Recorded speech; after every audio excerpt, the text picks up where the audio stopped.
हमें हमारी रोजी दिखाई जाती है जो कहती है स्कूलबा जरा इन पैसों को देख लो, ये मैंने मैरिक स्टोन से कमाए हैं और इनको देख लो, इसमें से 150 बिलियन गोल्ड कॉइन मेरे भाई को दे देना।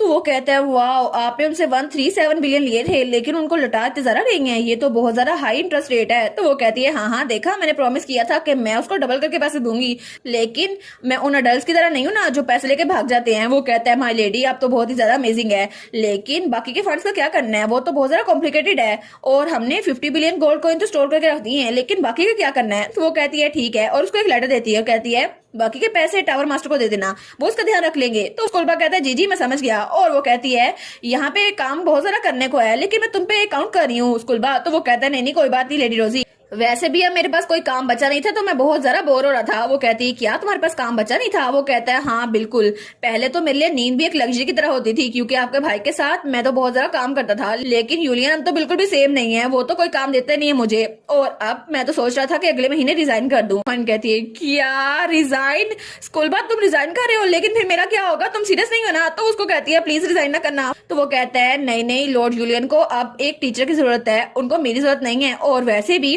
इसीलिए तो काउंट ने मुझे यहाँ बुलाया था और उनको अब मेरे लिए कोई जरूरत नहीं है। तो वो सोचती है नो वे, क्या सच में ये सीरियस है रिजाइन करने के बारे में। तो वो कहती है लेकिन ये ग्रेट नहीं है, अब तुम आराम से काम कर सकते हो। वो कहता है नहीं नहीं आराम से काम करना मेरे लिए नहीं बना, और वैसे भी मैं तो बहुत ज्यादा बिजी लाइफ जीता था, इतना कि मेरा दिल खुश रहता था काम कर करके, और मुझे तो बहुत ज्यादा थकावट होती थी काम कर करके, इसलिए मैं तो इसी में खुश था। तो हमारी सोचती है क्या ये किस तरह की कर्स लाइफ थी कि तुम्हें काम करके खुशी मिलती थी। तो वो कहता है वैसे भी मैं रिजाइन करने के बारे में सोच ही रहा था, चाहे यूलियन की आदत चाहती या फिर नहीं, क्योंकि मैंने और यूलियन ने पहले इस बारे में बात की थी। वो कहती है क्या किस बारे में। तो वो कहता है असल में हम लोग पहले दोस्त थे, लेकिन उसने कहा था वो किसी और पर ट्रस्ट नहीं कर सकता, इसलिए मैं उसका एडवाइजर बना था, लेकिन उसने कहा था जैसे मैं स्ट्रांग हो जाऊंगा तो हम दोबारा से वैसे ही बन जाएंगे जैसे हम पहले थे, और मैं जॉब को छोड़ सकता हूँ। तो हमारी हाथ पीछे करती है। वो सोचती है अच्छा तो भाई ने इसके साथ इस तरह का प्रॉमिस किया था। तो वो सोचती है लेकिन फिर भी, वो कहती है अगर मेरे भाई की मेमोरीज वापस आ जाए तो क्या फिर भी तुम यहाँ पे नहीं रुकोगे। तो वो कहता है अगर ऐसा हुआ तो मैं यहाँ से भाग जाऊंगा। वो कहती है हैं। तो वो कहता है क्योंकि मैंने उनको सील दी थी आपकी एंगेजमेंट के लिए और मैंने इतना सब कुछ किया, और वो तो मुझे जान से मार डालेगा अगर उसे पता चला, तो मैं तो यहाँ से भाग ही जाऊंगा। तो फिर वो कहता है इसलिए लेडी रोजी आपको मेरे लिए फिक्र करने की जरूरत नहीं है, वैसे भी मुझे बहुत ज्यादा काम करके खुशी मिलती है। तो हमारी कहती है अच्छा सच में। तो वो कहता है जी बिल्कुल, अगर आपको मेरी जरूरत पड़े तो आप मुझे बता सकती हैं, मैं तब तक यहीं पर हूँ, तो अगर आपको मेरी जरूरत पड़े तो आप मुझे बता दीजिएगा। तो तब वहां जाने लगता है। तो हमारी सोचती है अरे हाँ मुझे याद आया। तो वो कहती है स्कूल में एक मिनट रुको। तो वो कहता है जी। तो हमारी कहती है क्या मैं तुम्हारे लिए एक नई जॉब रिकमेंड कर सकती हूँ, मुझे कोई ऐसा पता है जिसके साथ रह के तुम बहुत ज्यादा बिजी और इंटेंस लाइफ जीने वाले हो, तो क्या तुम उस जॉब को कबूल करोगे। और उसके बाद सीन रहता है और हमें हमारी हीरोइन दिखा जाती है जो कमरे में जाने लगती है अपने ग्रैंडफादर के। तो उसका हिट कहता है लॉर्ड यूलियन भी यहीं पर है लंच के लिए। तो अमन कहती है क्या भाई भी यहीं पर है। तो वो कहता है जी जी उनकी बात हो चुकी है। तो अमन सोचती है चलो अच्छा हुआ वो लोग अच्छे से रह रहे हैं, और मुझे लगा था शायद कुछ बुरा होगा। तो तभी वो दरवाजा खोलता है और कहता है आपके भाई और ग्रैंडफादर यहीं पर है। तो हमारी सोचती है चलो अच्छा है वो गुस्सा नहीं हो रहे होंगे, लेकिन जब भी दरवाजा खुलता है तो वो दोनों तो बहुत ज्यादा गुस्से में बैठे थे और दोनों से बड़ी खतरनाक एनर्जी निकल रही थी। तो हमारी सोचती है क्या, और वो दोनों तो एक दूसरे को घूर के देखी जा रहे थे जैसे जानी दुश्मन हो। हमारी सोचती है हैं ये एटमोस्फेयर इतना टेंस क्यों है, मुझे लगा था ये दोस्त है, लेकिन देखो ना कितना गुस्से से देख रहे एक दूसरे को। लेकिन तभी उन दोनों की नजर हमारी हीरोइन पे पड़ती है। तो मन कहती है क्या। तो तब उसका ग्रैंडफादर कहता है रोजी यहाँ पर आओ मेरे साथ आके बैठो। तो तभी उसका भाई कहता है इधर आओ ना तुम मेरे साथ आके बैठो, तुम्हें बहुत ज्यादा मुश्किल होती होगी ना इतनी छोटी टांगों के साथ आते हुए। तो हमारी सोचती है हैं अब मैं किसके साथ जाऊं। तो वो दोनों कहते हैं इधर आओ ना मेरे पास। तो हमारी सोचती है दोनों ही मुझे बुला रहे हैं, ग्रैंडफादर भी और भाई भी, लेकिन अब मैं किसके साथ जाके बैठूं।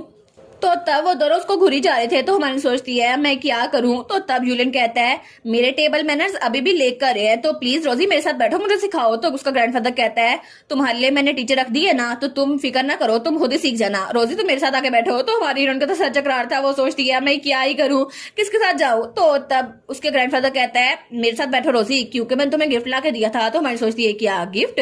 तो तब यूलियन कहता है क्या क्या तुम मेरे साथ नहीं बैठने वाली। तो तब रोजी कहती है माफ कीजिएगा भाई, लेकिन आई होप आपको ये बात समझ आ जाए कि कभी कभी पर्सनल कनेक्शन अकेले काफी नहीं होते चीजों को सोल्व करने के लिए, गिफ्ट्स भी बहुत ज्यादा जरूरी होते हैं। तो तब उसका ग्रैंडफादर उसको एक और ब्रेसलेट देता है जो कि पर्ल से बना था। वो कहती है वाओ ये तो बहुत ज्यादा ब्यूटीफुल है ग्रैंडफादर। तो उसका ग्रैंडफादर कहता है हाँ बिल्कुल, तुम्हें पहले ही मुझसे पर्ल से बना हुआ नेकलेस पूछना चाहिए था, ना कि सीशल से बना हुआ। तो हमारी सोचती है एज एक्सपेक्टेड ग्रैंडपा को पता है कि पैसे कैसे खर्च करने हैं। तो तब वो कहता है मैं तो इसको तुम्हारे लिए लेके आया था, लेकिन तुम्हारा पिछला ब्रेसलेट वो तो मुरलोक ने तोड़ दिया, लेकिन मैं इसलिए तुम्हारे लिए लेके आया। तो मन कहती है वाह ये तो बहुत ज्यादा प्यारा है, लेकिन मुझे वो सीशेल वाला ब्रेसलेट भी बहुत ज्यादा प्यारा लगा था, लेकिन बहुत ज्यादा बुरा हुआ कि वो टूट गया। तो वो कहता है कोई बात नहीं, वो वैसे भी इतना एक्सपेंसिव नहीं था, तो तुम्हें इतनी फिक्र करने की जरूरत नहीं है। वो कहती है लेकिन मुझे लगा था कि शायद आपको भी ऐसी चीजें पसंद होगी, तो मैं आपको भी कुछ देने वाली थी। तो वो कहता है क्या मुझे देने वाली थी? तो वो कहता है आखिर तुम्हें मुझे क्या ही देना था, तो मुझे दे सकती हो। तो वो कहती है नहीं नहीं, आपको ऐसी चीजें पसंद नहीं है ना, तो मैं आपको नहीं देने वाली। तो तब उसका ग्रैंडफादर कहता है ठीक है, अब से तुम्हारे एक्सीलेंट टीचर तुम्हें सब कुछ सिखाएंगे, तो तुम्हें स्टार्ट शुरू करना होगा। हालांकि अगर तुम मना भी करो फिर भी तुम खुद से कुछ नहीं कर सकते, और वैसे भी दोबारा सब कुछ सीखना बुरा आइडिया नहीं है। तो यूलियन वहां खामोश बैठा था। तो तब उसका ग्रैंडफादर कहता है और अब तो तुम नोबल अकेडमी को भी ज्वाइन नहीं कर सकते, उसके लिए बहुत ज्यादा बड़े हो गए हो। तो हमारी सोचती है पहले मुझे लगा था कि एटमोस्फेयर बहुत ज्यादा टेंस है, लेकिन ये तो एक दूसरे की बहुत ज्यादा कदर करते हैं और फिक्र भी। तो तब उसका ग्रैंडफादर कहता है इसलिए इम्पेशेंट ना होना और जरा बड़ी तस्वीर की तरफ देखो, तुम खुद ही बेहतर हो जाओगे। तो हमारी सोचती है ग्रैंडफादर तो मेरे भाई जैसे यूलियन को जो कि इतना ज्यादा बदतमीज टीनेजर है उसको भी लेने के लिए तैयार है। तो उसका भाई कहता है जी मैं समझ गया। तो हमारी सोचती है अच्छा हुआ ये दोनों अच्छे से रह रहे हैं, मैं तो अभी परेशान हो रही थी। तो तब यूलियन चाय का कप रखते हुए कहता है मैं बिल्कुल भी इम्पेशेंट नहीं हूँ, आपको पता है ना कि मैंने मैजिक स्टोन में इन्वेस्ट किया था, और आपको पता है मेरी आदत चली भी गई थी, फिर भी मैंने इतना जरा कियोस के बावजूद वहां पे इन्वेस्ट किया। तो हमारी सोचती है कि आप भाई वो तो मैंने इन्वेस्ट किया था लेकिन आपको बता नहीं सकती। तो तभी वो अपना मुंह पकड़ लेती है। वो सोचती है जब भी भाई ये बात करते ना मुझे वैसे ही एम्बैरेसमेंट होने लग जाती है। तो वो कहता है मेरे टेबल मैनर्स भी इंप्रूव हो रहे हैं ना, तुम्हें दिख रहा है ना। तो तभी उसका ग्रैंडफादर वो तो बड़ा गुस्से में आ गया था। वो कहता है आखिर तुम्हारी हिम्मत कैसे हुई अपनी बहन की एंगेजमेंट के लिए वो सील देने के लिए। और फिर वो कहता है जब तुम्हारी मेमोरीज वापस आ जाएंगी ना तो तुम अपने उसी हाथ को काट दोगे जिससे तुमने सील लगाई थी। तो तब रोजी कहती है ग्रैंडपा प्लीज आप टेंशन ना ले, गलती मेरी थी, भाई सोए हुए थे तो मैंने उनकी हालत का फायदा उठाया और वहां पे सील लगवा ली। तो यूलियन कहता है रोजी ने ये सब कुछ सिर्फ इसलिए किया ताकि वो आपको इम्प्रेस कर दे ग्रैंडपा, और वैसे भी वो सिर्फ ये इसलिए करिए ताकि ड्यू की फैमिली के साथ ताल्लुकात कायम रख सके। तो वो कहता है अच्छा तुम्हें सच में ये लगता है? तो यूलियन कहता है हाँ बिल्कुल, और दोनों दोबारा से एक दूसरे को घोरने का कंपटीशन शुरू कर चुके थे। तो वन कहती है कि ये नहीं चलेगा। तो वो कहती है आप दोनों प्लीज चुप हो जाए, और वो सोचती है मुझे इसे खुद ही सेटल करना पड़ेगा। वो कहती है मैं जाहिर से खुद एंगेजमेंट करना चाहती थी क्योंकि मुझे वो पसंद आ गया था, और मेरा प्लान ये था कि जब हम बच्चे हैं तो हम लोग एंगेजमेंट कर लें ताकि कोई और उसके पास ना आए, और जब हम लोग बड़े हो जाए ना तो मैं उससे शादी कर लूं। तो यूलियन कहता है कि तो उसका ग्रैंडफादर कहता है कि आखिर क्यों तुमने ऐसा क्यों किया? तो तब उसका ग्रैंडफादर कहता है लेकिन तुमने पहले भी उसको कभी नहीं देखा ना, वो इतना भी स्पेशल नहीं है, और वैसे भी उसके पास तो कोई वेल्थ भी नहीं है, तुम्हें उससे शादी क्यों ही करनी है? तो यूलियन कहता है ओए बच्ची मेरी आदत चली गई है लेकिन फिर भी मैं जीनियस हूँ और तुम्हें उसका बैकग्राउंड बताना चाहिए, मैं तुम्हें प्रोटेक्ट करूंगा ना, तुम फिक्र ना करो। तो हमारी यहाँ सोचती है अब इनको क्या ही बताऊं मैं, आखिर इनको कैसे एक्सप्लेन करूं कि जाहिद ने पुरानी लाइफ में मेरी बहुत ज्यादा हेल्प की थी, लेकिन मैं इनको ये नहीं बता सकती, और ये सच है कि जाहिद मुझे पहचानेगा नहीं, लेकिन फिर भी वो कहती है मैंने उसकी न्यूज़पेपर में फोटो देखी थी और वो तो बहुत ही ज्यादा हैंडसम है, इसलिए मैं चाहती हूँ मैं उसके साथ एंगेजमेंट कर लूं और मुझे वो चाहिए। तो उसका ग्रैंडफादर उसका भाई कहता है क्या वो तुम्हें हैंडसम लगता है? तो तब हमारी कहती है इसलिए मैं प्लान कर रही थी कि उसके घर जाऊं, और अगर आप लोगों ने मुझे रोकने की कोशिश की तो मैं आपको ब्रेसलेट नहीं दूंगी जो मैं अपने हाथ से बनाऊंगी। तो उसका ग्रैंडफादर कहता है क्या? तो तब वो मुंह पीछे कर लेता है। वो कहता है ठीक है मैं हार मान गया। तो उसका भाई कहता है ठीक है मैं तुम्हें रोकूंगा, तुम कहीं नहीं जा सकती, मैं हूं ना भरा तुम्हारा। तो वो कहती है भाई अब आपकी बात मैटर नहीं करती, अब आप फैमिली के हेड नहीं रहे तो आप मुझे रोक नहीं सकते। तो वो कहता है क्या, और अपना सर पकड़ लेते हैं, और दोनों ही हार गए थे और हमारी हीरोइन जीत गई थी। और तब हमें अगले दिन का सीन दिखा रहता है जब हमारी हीरोइन बग्गी की तरफ जा रही थी, और वो तो ड्रेसअप हुई बड़ी प्यारी लग रही थी। तो उसका भाई स्ट्रेचेस पे वहां पर आता है। वो कहता है सच में तुम उस बच्चे से मिलने जा रही हो? अगर ऐसा ही है मैं तुम्हारे साथ आऊंगा, मुझे भी देखना है वो बास्टर्ड किस तरह दिखता है। तो हमारी कहती है भाई आपकी क्लासेस हैं, आपको वो अटेंड करनी है, और आपका शेड्यूल तो बहुत ज्यादा पैक है ना। वो कहता है लेकिन तुम्हें भी अटेंड करनी चाहिए, तुम्हारी एजुकेशन अभी भी कम नहीं है ना, तुम्हें स्मार्ट होना चाहिए। वो कहती है भाई लेकिन मैं अभी बहुत छोटी हूँ, मैं नोबल अकेडमी भी ज्वाइन कर सकती हूँ, फिक्र तो आपको करनी चाहिए। तो आखिर मैं अपने दिन इतने बोरिंग लेसन में क्यों गुजारूं? वो कहता है तुम छोटी बच्ची। तो फिर वो कहता है अगर तुम इतनी बोर हो रही हो तो मेरे हैंडसम चेहरे की तरफ देख लो ना, तुमने कहा था मैं बहुत ज्यादा हैंडसम दिखता हूँ। तो वो अपने भाई के पास आती है और कहती है भाई मुझे माफ कीजिएगा लेकिन आपने और ग्रैंडपा ने जो बुक्स दी थी ना मैं उनको देख रही थी, और आजकल मैं तो किसी की शक्ल देखकर उसको जज नहीं करती क्योंकि आपने मुझे यही बुक सेंड की थी ना, और ना ही मैं किसी की ब्यूटी स्टैंडर्ड में उसको जज करती हूँ। तो वो कहता है किया तुम? तो वो कहती है भाई कैदी जा गई है और विंडोज बहुत ज्यादा भरी है तो मैं जा रही हूँ, ठीक है, और आप फिक्र ना कीजिएगा, मैं उस हैंडसम मैन से बात करने जा रही हूँ। तो वो कहता है क्या तुम उसके पास जा रही हो? तो वो कहता है डैम इट, ये सिर्फ एक गुड फोटो थी, वो सिर्फ फोटो में अच्छा दिखता होगा, वो असल में इतना अच्छा नहीं होगा, सिर्फ फोटो अच्छी आई होगी।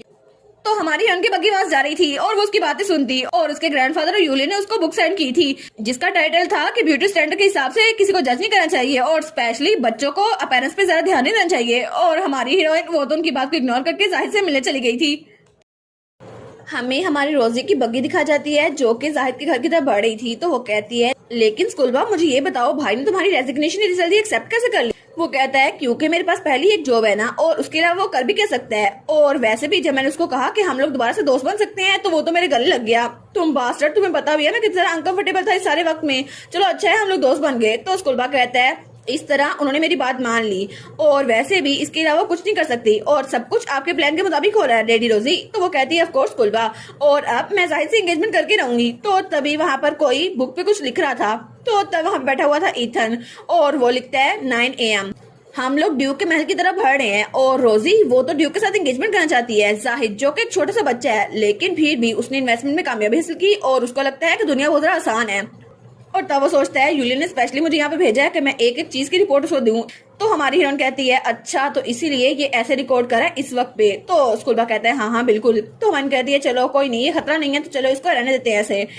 तो तब इथन वहाँ डायरी पे लिखता है 9:01। मैं पकड़ा गया रोजी और स्कूलबा के जरिए लेकिन फिर भी उन्होंने मुझे बताया नहीं तो मैं कंटिन्यू करने वाला हूँ। और उसके बाद वो ड्यूकल स्टेट में पहुंच चुके थे और वो महल बहुत ज्यादा बड़ा था। तो बटलर उनके पास आता है। वो कहता है मैंने आपका लेटर ऑफ विजिट रिसीव किया लेकिन मुझे लगता है आपके बहुत ज्यादा मुश्किल सफर रहा होगा लेडी रोजी।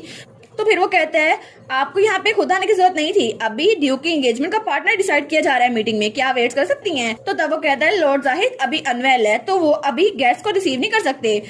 तो तब इथन वहाँ डायरी पे लिखता है 2:23। बटलर ने हमें यहाँ से बाहर निकालने की कोशिश की लेकिन वो ऐसा कुछ कर नहीं सकता क्योंकि हम काउंटी फैमिली से हैं। तो बटलर कहता है एक बार मीटिंग खत्म हो जाए तो लेडी एलिजाबेथ यहाँ से बाहर निकल आएंगी और फिर वो आपको पर्सनली अटेंड करेगी। तो हमारी कहती है सच में? लेकिन मैं तो चाहती हूँ कि मीटिंग रूम के सामने इंतजार करूँ। तो वो कहता है एक्सक्यूज मी लेकिन ये पोलाइट नहीं होगा कि एक गेस्ट को हम खड़ा रखें। तो वो कहती है फिर मैं मीटिंग रूम के सामने बैठ जाऊंगी। तो वो कहता है नहीं मेरा ये मतलब नहीं था। तो वो कहती है फिर भी मैं वहाँ पे बैठ भी सकती हूँ, फर्श पे बैठ सकती हूँ। तो वो कहता है अच्छा ठीक है आप प्लीज मुझे फॉलो करें। तो तब वहाँ पे इथन लिखता है 2:24। रोजी ने अपने अल्टीमेट मूव को यूज किया कि मुझे कुछ समझ नहीं आ रहा और मीटिंग रूम के सामने पहुंच गई। और तब वो लोग वहाँ मीटिंग रूम के सामने पहुंचते हैं तो अंदर से आवाजें आ रही थी आखिर तुम लोग होते कौन है डिसाइड करने वाले? तो सब लोग चौंक जाते हैं और वहां से हमारे हीरो जाहिद की आंट चिल्ला कह रही थी वोट का रिजल्ट रोजी नॉट निकला है लेकिन क्या ये बात सेंस में आती है? आखिर यहाँ पर हो क्या रहा है? तो बटलर और इथन कहते हैं क्या? तो हमारी हीरोइन सोचती है चलो अच्छा हुआ क्योंकि मेजोरिटी वोट तो मुझे ही मिलना था। तो तब वो अंदर जाने लगती है तो बटलर कहता है लेडी रोजी आप नहीं जा सकती। लेकिन तभी वो दरवाजा खोलती है और कहती है हेलो मेरा नाम है रोजी नुआट और मैंने आप लोग की बातें अनइंटेंशनली सुन ली है और मैं यहाँ पर लॉर्ड जाहिद की फियांसे के तौर पर ऑफिशियली सिलेक्ट हो गई हूँ, है ना? तो सब लोग उसको देखते हैं। वो कहते हैं क्या? तो तब हमारा इधर लिखता है 2:36। रोजी ने अनइंटेंशनली उनकी बातें सुन ली और अब वो चीजों को और ज्यादा स्टार्ट कर रही है। तो तब उसकी आंट चिल्ला कहती है तुम्हारी हिम्मत कैसे हुई यहाँ पर आने की और तुमने कितने पैसे ऑफर किए हैं उनको तुम्हारी एंगेजमेंट सेट करने के लिए? तो वानी सोचती है जितने तुम देती हो ना उससे भी ज्यादा। और तब वो सोचती है क्योंकि एलिजाबेथ ने तो सीनेट फैमिली को पैसों के जरिए खरीदा हुआ था ताकि जाहिद की एंगेजमेंट के लिए कोई भी चूज कर सके अपनी मर्जी से, लेकिन मैंने उससे भी ज्यादा पैसे दिए ताकि मैं उसकी फियांसे बन सकूं। और इस सब के पीछे स्कूलबा था जिसको मैंने पहले बहुत सारे पैसे दे दिए थे और उसने उनको 100 गुना ज्यादा पैसे ऑफर किए। और अब मुझे पता है कि ब्राइब को ब्राइब के साथ कैसे फाइट किया जाता है क्योंकि मेरे पास तो बहुत ही ज्यादा सोना था ना। तो तब उसकी आंट चिल्लाते हुए कहती है आखिर तुम हो कौन? अचानक यहाँ पर आ गई और ये नॉनसेंस बोलने लग गई। तो तब वहाँ पे स्कूलबा आता है। वो कहते हैं ग्रीटिंग काउंटेस लेकिन मुझे लगता है कि आपका यहाँ पे टाइम खत्म हो चुका है। तो वो कहती है क्या? तो तब वहाँ पे वो तस्वीर दिखाते हुए कहता है आप ये न्यूज़पेपर की देख रही है ना फोटो, यहाँ पर आपको पता है ना बैकग्राउंड में कौन है? तो वहाँ पर देखती है। वो कहती है क्या ये कैसे हो सकता है? तो वहाँ पे उसका हस्बैंड बैठा हुआ था जो किसी और लड़की के साथ था। तो वो कहती है ये डैम बास्टर्ड, मैं इसके लिए सब कुछ कर रही हूँ और इसने मुझे धोखा दिया। तो हमारी सोचती है एलिजाबेथ सोनोरन ये एक ऐसी लड़की है जिसने अपने भाई ड्यूक की फैमिली को छोड़ दिया और उसने काउंट स्नोरन से शादी कर ली, लेकिन मैंने स्कूलबा से कहा था इसको इन्वेस्टिगेट करे और उसकी कमजोरियां पता चले। तो हमारी रोजी कहती है ऐसा लगता है कि जो पैसे आपने स्नोरन को दिए थे वो आपके हस्बैंड की डेट में जाया हो रहे हैं। तो वो कहती है क्या ऐसा कैसे हो सकता है? तो अपना सर पकड़ लेती है। वो कहती है ये नहीं हो सकता और तब वो खामोशी से बस चली जाती है, उनको कुछ नहीं बोलती।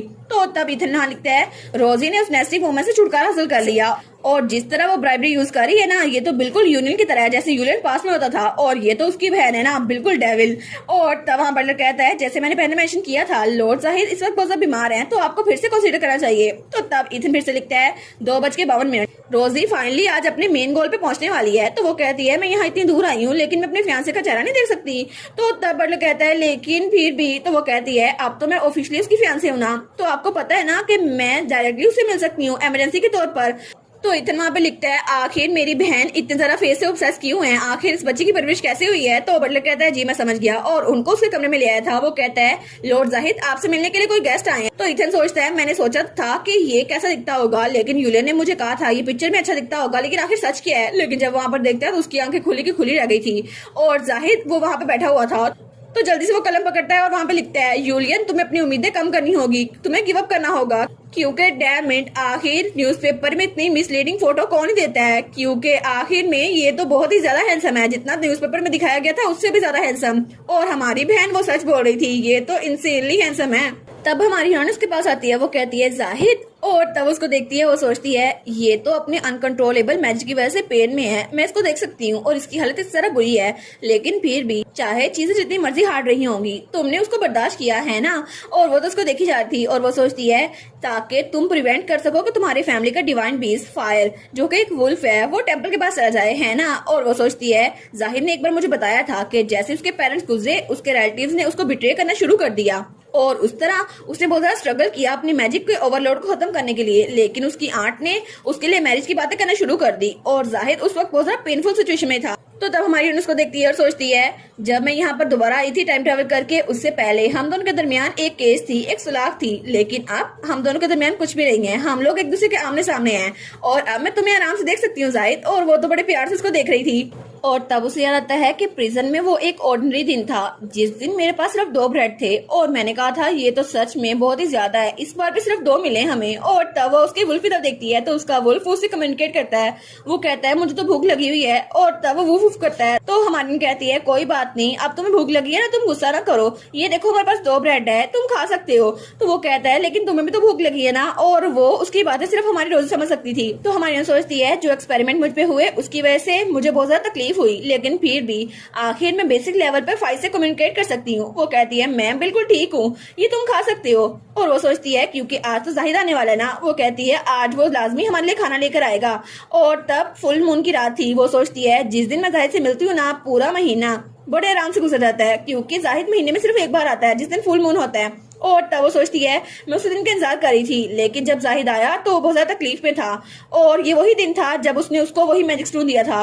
वो कहता है अगर तुम्हारी रेग्रेशन सक्सेसफुल हुई, तुम उस ओशन तक जाना जिसे तुम देखना चाहती थी, और तुम आराम से पढ़ना, उस अकेडमी में जाना जिसे तुम देखना चाहती हो, और बहुत सारे दोस्त बनाना, और तुम अपने भाई को भी बचाना जिस भाई को तुम बहुत ज्यादा पसंद किया करती थी। तो वो रो रही थी। वो कहती है जाहिद तुम्हें क्या हुआ है। तो वो कहता है मैं जब छोटा था ना तो मैं किसी पे ट्रस्ट नहीं करता था और ना ही किसी की फिक्र करता था, तो प्लीज दोबारा कभी भी वापस जाने के बाद मुझे देखने की कोशिश न करना, क्योंकि मैं तो एक एरोगेंट फूल था, उसके अलावा कुछ नहीं। तो वो कहती है अगर मैं टाइम ट्रेवल कर गई तो मैं तुम्हें जरूर ढूंढूंगी, चाहे कुछ भी हो जाए मैं तुम्हें ढूंढूंगी और तुम्हें सेव कर लूंगी। तो वो कहता है मैंने तुम्हें कहा ना मुझे मत ढूंढना, क्योंकि मैं तो बहुत ज्यादा बदतमीज बच्चा था, और मैं जितनी तकलीफ में था ना मुझे किसी पे यकीन नहीं था, और तुम पे भी नहीं होगा। तो वो कहती है मुझे फर्क नहीं पड़ता, मैं फिर भी तुम्हें ढूंढूंगी और तुम्हारे साथ ही रहूंगी। तो वो कहता है तुम्हें पता है ना इस तरह तुम बहुत ज्यादा हर्ट हो जाओगी, लेकिन मेरी यंगर सेल्फ को सिर्फ मैं ही जानता हूँ, वो भी अच्छे से। तो चिल्ला कहती है जाहिद प्लीज होश में आओ। तो वो कहता है अगर तुम मेरे जैसे होपलेस इंसान से मिलने वाली हो और उससे शादी करने वाली हो तो दोबारा कभी भी मुझसे इन्वॉल्व ना होना, क्योंकि तुम्हारी लाइफ बहुत ज्यादा कॉम्प्लिकेटेड हो जाएगी, और वैसे भी मैं तो बहुत ही ज्यादा बेरहम था। तो तब वो कहता है उप्स ये तो थोड़ा पर्सनल हो गया, लेकिन फिर भी मैं बस चाहता हूँ तुम खुश रहो, चाहे मेरे साथ रहो या मेरे बगैर, मेरे लिए बस यही काफी है। तो हमारी रोजी कहती है नहीं ऐसा नहीं, मैं डेफिनेटली तुम्हें ढूंढूंगी, मैं तुम्हें ढूंढूंगी और तुम्हें बचा के रहूंगी जाहिद, क्योंकि मेरे लिए तुम बहुत ज्यादा इंपॉर्टेंट हो। और उस वक्त जाहिद उसके सामने था। वो कहता है आखिर अब तुम कौन हो। तो हमारी सोचती है अब वाला जाहिद तो मुझे बिल्कुल भी पहचानता नहीं है, और वो सोचती है मैंने एक्सपेक्ट तो किया था, लेकिन फिर भी वो मुझे बिल्कुल एक स्ट्रेंजर की तरह ट्रीट कर रहा है। बटर कहता है ये लेडी रोजी हैं जो कि नॉट फैमिली से हैं और इनको आपकी न्यू फियांसे चुन लिया गया है। तो वो कहता है कि आप फियांसे? तो वो कहता है आखिर ये मेरी एज की क्यों लग रही है और क्या उन्होंने स्ट्रेटजी चेंज कर दी है? आखिर मेरी इतनी चालाक आंटी ने ये सब कुछ कैसे होने दिया? तो बटर कहता है लेडी को अर्जेंट मैटर की वजह से जाना पड़ा। तो हमारी कहती है फिक्र ना करो, काउंटर्स दोबारा कभी नहीं लौटेगी, हमने उसका इंतजाम पहले कर लिया है। तो वो कहता है क्या तो मेरी आंट की जगह अब तुम लेने वाली हो और तुम नॉट फैमिली से हो है ना, तो तुम भी मेरे रिलेटिव्स की तरह होगी। तो वो सोचती है अपने खुद के रिलेटिव से इस्तेमाल होने के बाद अब ये किसी पे ट्रस्ट नहीं करता, स्ट्रेंजर्स पे तो बिल्कुल भी नहीं। तो वो कहता है चल जाओ यहाँ से, मैं जल्दी ही एनरोलमेंट पेपर्स तैयार कर लूंगा। तो रोजी कहती है लेकिन मेरी बात तो सुनो। वो कहता है बस यहीं पे रुक जाओ, मेरे जरा करीब ना आना, और मैंने तुम्हें कहा ना यहाँ से निकल जाओ तो निकल जाओ यहाँ से। तो हमारी हीरोइन मुंह बना लेती है। वो कहती है हाँ बिल्कुल तुमने यही कहा, लेकिन सब बिल्कुल ठीक कह रहे थे कि तुम एक एरोगेंट डिस्ट्रस्टफुल बॉय हो जो कांटों से भरा हुआ है। वो कह रहा है क्या आखिर किसने मेरे बारे में ऐसे बकवास की? वो कहती है तुम्हारी बॉडी अभी गुड शेप में नहीं है तो तुम्हें चिल्लाना चाहिए, वरना तुम्हारे गले में जो वोकल कार्ड थे ना वो फट जाएंगे। तो वो कहता है क्या? और वो तो बिल्कुल खामोश हो गया था। तब वो कहता है क्या सच में तुम फिक्रमंद हो रही हो? तो तभी ईथन वो डायरी में लिखता है 2:57। रोजी ने 5 मिनट के अंदर अंदर उसका सारा कंपोजर तोड़ दिया और अब वो दोनों फॉर्मल स्पीच से वापस से कैजुअल स्पीच में आ गए हैं। तो तभी जाहिद अपनी मुट्ठी बंद करता है, वो चिल्ला कहता है मैंने कहा यहाँ से निकल जाओ। तो तभी उसका वुल्फ वो चौंकता है, तो तब उसको देखता है, वो कहता है वुल्फ। तो तभी वो हमारे रोज की तरफ बढ़ा था। तो जाहिद कहता है फायर तुम्हें क्या हुआ? तो फायर बहुत जरा भाग के हमारे रोज की तरफ बढ़ा था। वो कहता है फायर रुक जाओ यहीं पर, लेकिन तभी वो हमारी हीरोइन के ऊपर छलांग लगाता है। तो जाहिद कहता है नहीं तुम उसको मार नहीं सकते। तब जाहिद तो बहुत ज्यादा परेशान हो गया था, वो सोचता है कि सीरियस नहीं होना चाहिए, लेकिन तभी फायर हमारे रोजी के करीब आ गया था और वो उसके बहुत करीब था। तो हमारी कहती है फायर। तो तब वो वुफ करता है, वो कहता है नाइस टू मीट यू, और उसके बाद हमारी हीरोइन को समझ आ रही थी। वो सोचती है क्या? तो तभी वो सोचती है मेरे भाई ने जब मुझे पहली बार देखा था उन्होंने कहा था ये मजाक है, क्या ये मेरी बहन है? और जाहिद उसने मुझे कहा था आखिर ये है कौन? लेकिन उन सब में सिर्फ ये फायर ही था जो मुझे याद रखे हुए है। और तब उसको गले लगाती है, वो कहती है थैंक यू सो मच मुझे याद रखने के लिए। तो तब वो वुफ करता है।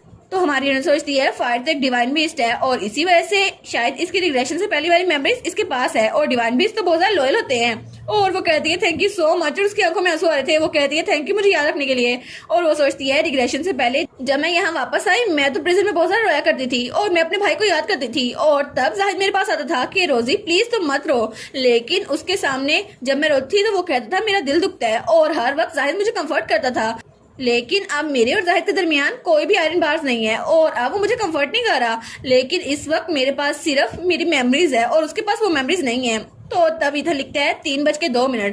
डाइफ्रेंड्रिल का वुल्फ रोजी के साथ बहुत ज्यादा क्लिंग करा था, ऐसा लगता था वो उसको बहुत ज्यादा अच्छे से जानता है, और जाहिद उसको रोकने की कोशिश करा था और जाहिद ने उसको बुलाया भी था फायर इधर आओ, लेकिन उसकी बातें सुनता।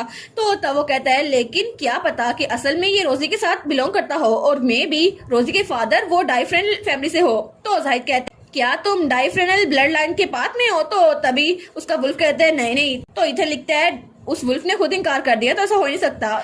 तो तब हमारी उनको पास की याद आती है जब वो टाइम ट्रेवल करके आई थी उससे पहले। तो वो कहती है जाहिद तुम कितने साल के हो? तो जाहिद कहता है आखिर में तुम्हें कितने साल का लगता हूँ? तो हमारी रोजी कहती है मे बी 25, या फिर मैं तो 19 की हूँ ना, तो तुम मुझसे बड़े ही हो गए। वो कहता है सच में 25? तो वो कहती है क्या तुम मुझसे बड़े हो? क्या उससे भी बड़े हो? लेकिन तुम तो बहुत ज्यादा बड़े लगती हो ना, क्योंकि तुम बहुत ज्यादा रिलायबल हो, और मेरा बड़ा भाई वो भी बहुत ज्यादा रिलायबल था, इसलिए मुझे लगता है तुम मुझसे बड़े हो। तो वो कहता है सच में? फिर तो ये रिलीफ है, मैं तुमसे बड़ा ही हूँ। लेकिन वो सोचती है उस वक्त उसने मुझे झूठ बोला था क्योंकि वो मुझसे 1 साल छोटा है, लेकिन फिर भी वो कितना मेच्योर एक्ट करता था ना। तो तब वो देखती है, वो सोचती है लेकिन अभी भी अपनी एज के हिसाब से बहुत ज्यादा मेच्योर एक्ट कर रहा है। तो वो कहता है क्यों? आखिर क्यों?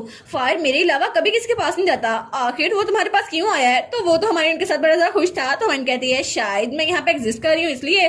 तो तभी से लिखता है 3:21। रोजी ऐसी कुछ बोली जा रही है ताकि जाहिद की टेंशन उसकी तरफ आए। तो जाहिद कहता है क्या? तो वो कहती है हाँ इसके अलावा तुम्हें नहीं पता कि मैं अब तुम्हारी फियांसे हूँ, तो तुम आराम से अब मूव हो सकते हो। तो वो कहता है सडनली इसका क्या मतलब है? तो वो कहती है मैंने मैजिक टावर को कमीशन दिया है कि वो तुम्हारे लिए पोर्शन बनाए, इसलिए तुम्हें फाइनेंशियल डिफिकल्टी भी फिक्र करने की जरूरत नहीं है। और नॉर्मली मैजिक टावर तो ये बंद कर चुका था क्योंकि उनकी प्राइस बहुत ज्यादा गिर चुकी थी, लेकिन मैंने उनकी हेल्प की और अब वो मेरी हेल्प करेंगे उस पोर्शन को बनाने के लिए जो तुम्हारे लिए जरूरी है।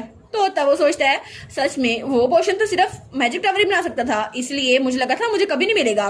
लेकिन हमारी कहती है मैंने उस बैंकरप्टी को रोक दिया और अब वो मेरे साथ हेल्प करने वाले हैं क्योंकि मैंने 137 billion gold coin magic tower में इन्वेस्ट किए हैं, और उस मनी के साथ उनकी बैंकरप्सी रुक गई है और मैजिक स्टोन की वैसी प्राइस हाई हुई है ना, मेरे सारे मसले हल हो गए हैं। और ये सारा काम मैंने स्कूल बस करवाया था, इसलिए ये सारा काम बड़े आराम से हो गया। तो मैंने उसको रिक्वेस्ट की कि सारी इन्वेस्टमेंट वहां पे कर दे ताकि कामिंग क्वेश्चन बना सके। तो तो हमारी रोजी कहती है वो पोर्शन जल्दी आ जाएंगे तो तुम फिक्र ना करो, तब तक के लिए तुम यहाँ पे आराम से रह सकते हो। तो वो कहता है कि लेकिन अगर मैजिक टावर वो बना ही रहा है तो मैं खुद खरीद लूंगा, तुम्हें मुझे देने की जरूरत नहीं है। वो कहती है लेकिन मैंने तो बहुत ज्यादा लार्ज ऑर्डर कर दिया है, वो तुम्हारी रिक्वेस्ट एक्सेप्ट नहीं करेंगे, और वैसे भी मेरे पास बहुत सारे पैसे हैं, तो इसे एक एंगेजमेंट गिफ्ट समझ लो। तो वो कहता है तुम? तो वो कहती है तुम नहीं, रोजी कहो।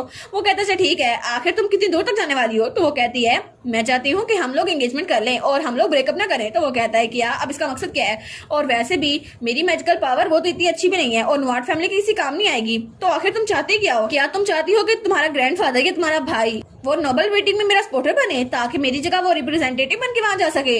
लेकिन आखिर ये चंद साल इतने इंपॉर्टेंट क्यों हैं? तो तब वो कहती है नहीं, इतना इंपॉर्टेंट नहीं है। वो कहता है क्या तुम ये नहीं चाहती? वो कहता है फिर मुझे बताओ आखिर तुम मेरे साथ एंगेजमेंट करना क्यों चाहती हो? तो हमारी सोचती है मैं यहाँ पर सिर्फ इसलिए आई थी ताकि उसका वुल्फ उससे दूर ना हो जैसे पिछली लाइफ में हुआ था, लेकिन टेम्पल जाहिद को टॉर्मेंट करना छोड़ेगा नहीं, इसलिए मैं चाहती थी कि मैं उसके क्लोज रहूं और इस बच्चे को प्रोटेक्ट कर सकूं। तो तब वो सोचती है क्योंकि पिछली लाइफ में उसने मुझे प्रोटेक्ट किया था, लेकिन वो कहती है ऐसे लफ्ज जो मैं उससे पहले कभी नहीं कह पाई थी, मैं चाहती हूँ मैं अब उससे कहूँ। तो हमारी रोजी से कहती है आई लाइक यू। तो वो कहता है किया।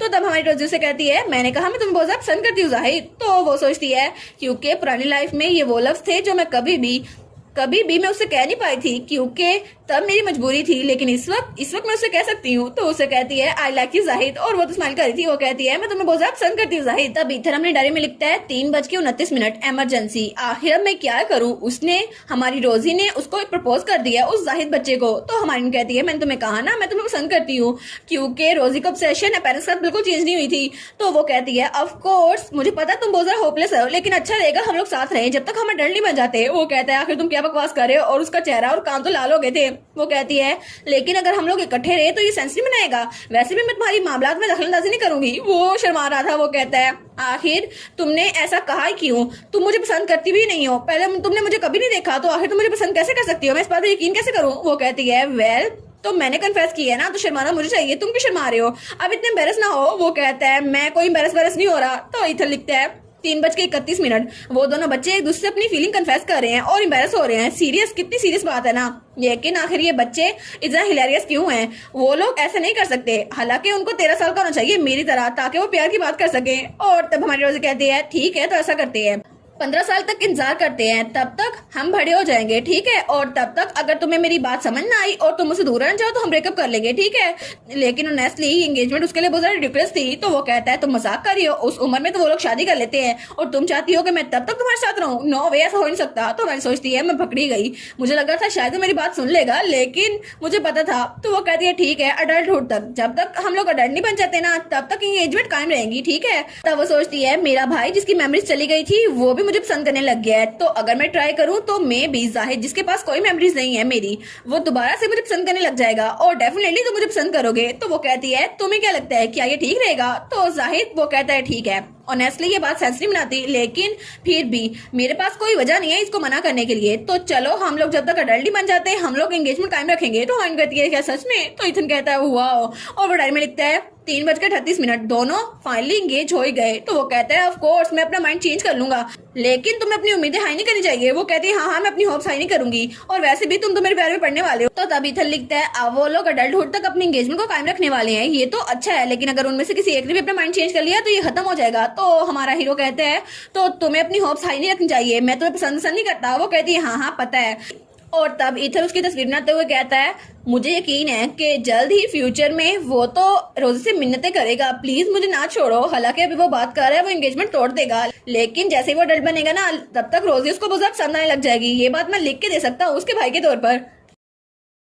हमारी हीरोइन हमारे जाहिद से कहती है तुम्हारे पास पूरे मेंशन में कोई भी नहीं है जो तुम्हारी साइड पे हो। तो वो कहता है हाँ ये है तो सही, लेकिन मैं इसको बता नहीं सकता। तो वो कहते हैं ठीक है तो मैं स्कूलबा को तुम्हारी एड के तौर पे रिकमेंड करती हूँ, और चूंकि ये इमरजेंसी है तो अथॉरिटी तुम्हारी फियांसे के तौर पे मेरे हाथ में है, और ये पूरे स्टाफ मेंशन को क्लीन कर देगा और नए लोग को भर्ती करेगा, इसलिए तुम्हें फिक्र करने की जरूरत नहीं है। तो स्कूलबा कहता है आपसे मिलकर बहुत ज्यादा खुशी हुई, मेरा नाम है स्कूलबा नोडियक। तो तब हमारा जाहिद कहता है ये कोई ऐसी चीज है जिसे मैं खुद ही हैंडल कर लूंगा। तो वो कहती है तुम अभी सिर्फ 11 साल के हो और तुम्हें कोई ट्रस्टवर्दी अडल्ट चाहिए होगा जो तुम्हें प्रोटेक्ट और गाइड कर सके, लेकिन अगर तुम्हें ये पसंद नहीं है तुम उसे फायर कर सकते हो, लेकिन जैसे सीडेटिव आ जाए तुम फ्री हो गए। तो वो कहता है मुझे नहीं लगता ऐसा कुछ होगा मिस, क्योंकि मैं अपनी एबिलिटीज में बहुत ज्यादा कॉन्फिडेंट हूँ। तो तब वो कहती है हाँ स्कूलबा मुझे भी ऐसा लगता है, लेकिन अगर वो तुम्हारी एबिलिटीज को जांच नहीं पाया तो वो बिल्कुल होपलेस है, तो तुम आराम से वापस आना हमारे पास। तो तभी जाहिद कहता है हे मैं इतना भी होपलेस नहीं हूँ। तो तब हमारी कहती है और वैसे भी मैंने स्कूल की 1 साल की सैलरी पहले दे दी है क्योंकि मैं तुम्हारी फियांसी हूँ ना, और अगले साल से तुम उसको पे करने वाले हो, तो उसके बाद खुद ही कॉन्ट्रैक्ट लिख लेना। और तब वो फूलों का बुके हमारे स्कूल को देती है। तो वो कहती है कांग्रेचुलेशन स्कूल अपनी नई जॉब के लिए, और फिर उसको देते हुए कहती है आई होप कि तुम्हें वो पोजीशन अच्छी लगे जो मैंने तुम्हें रिकमेंड की थी। तो स्कूल वो उसको ले लेता है। तो हमारा इथन सोचता है क्या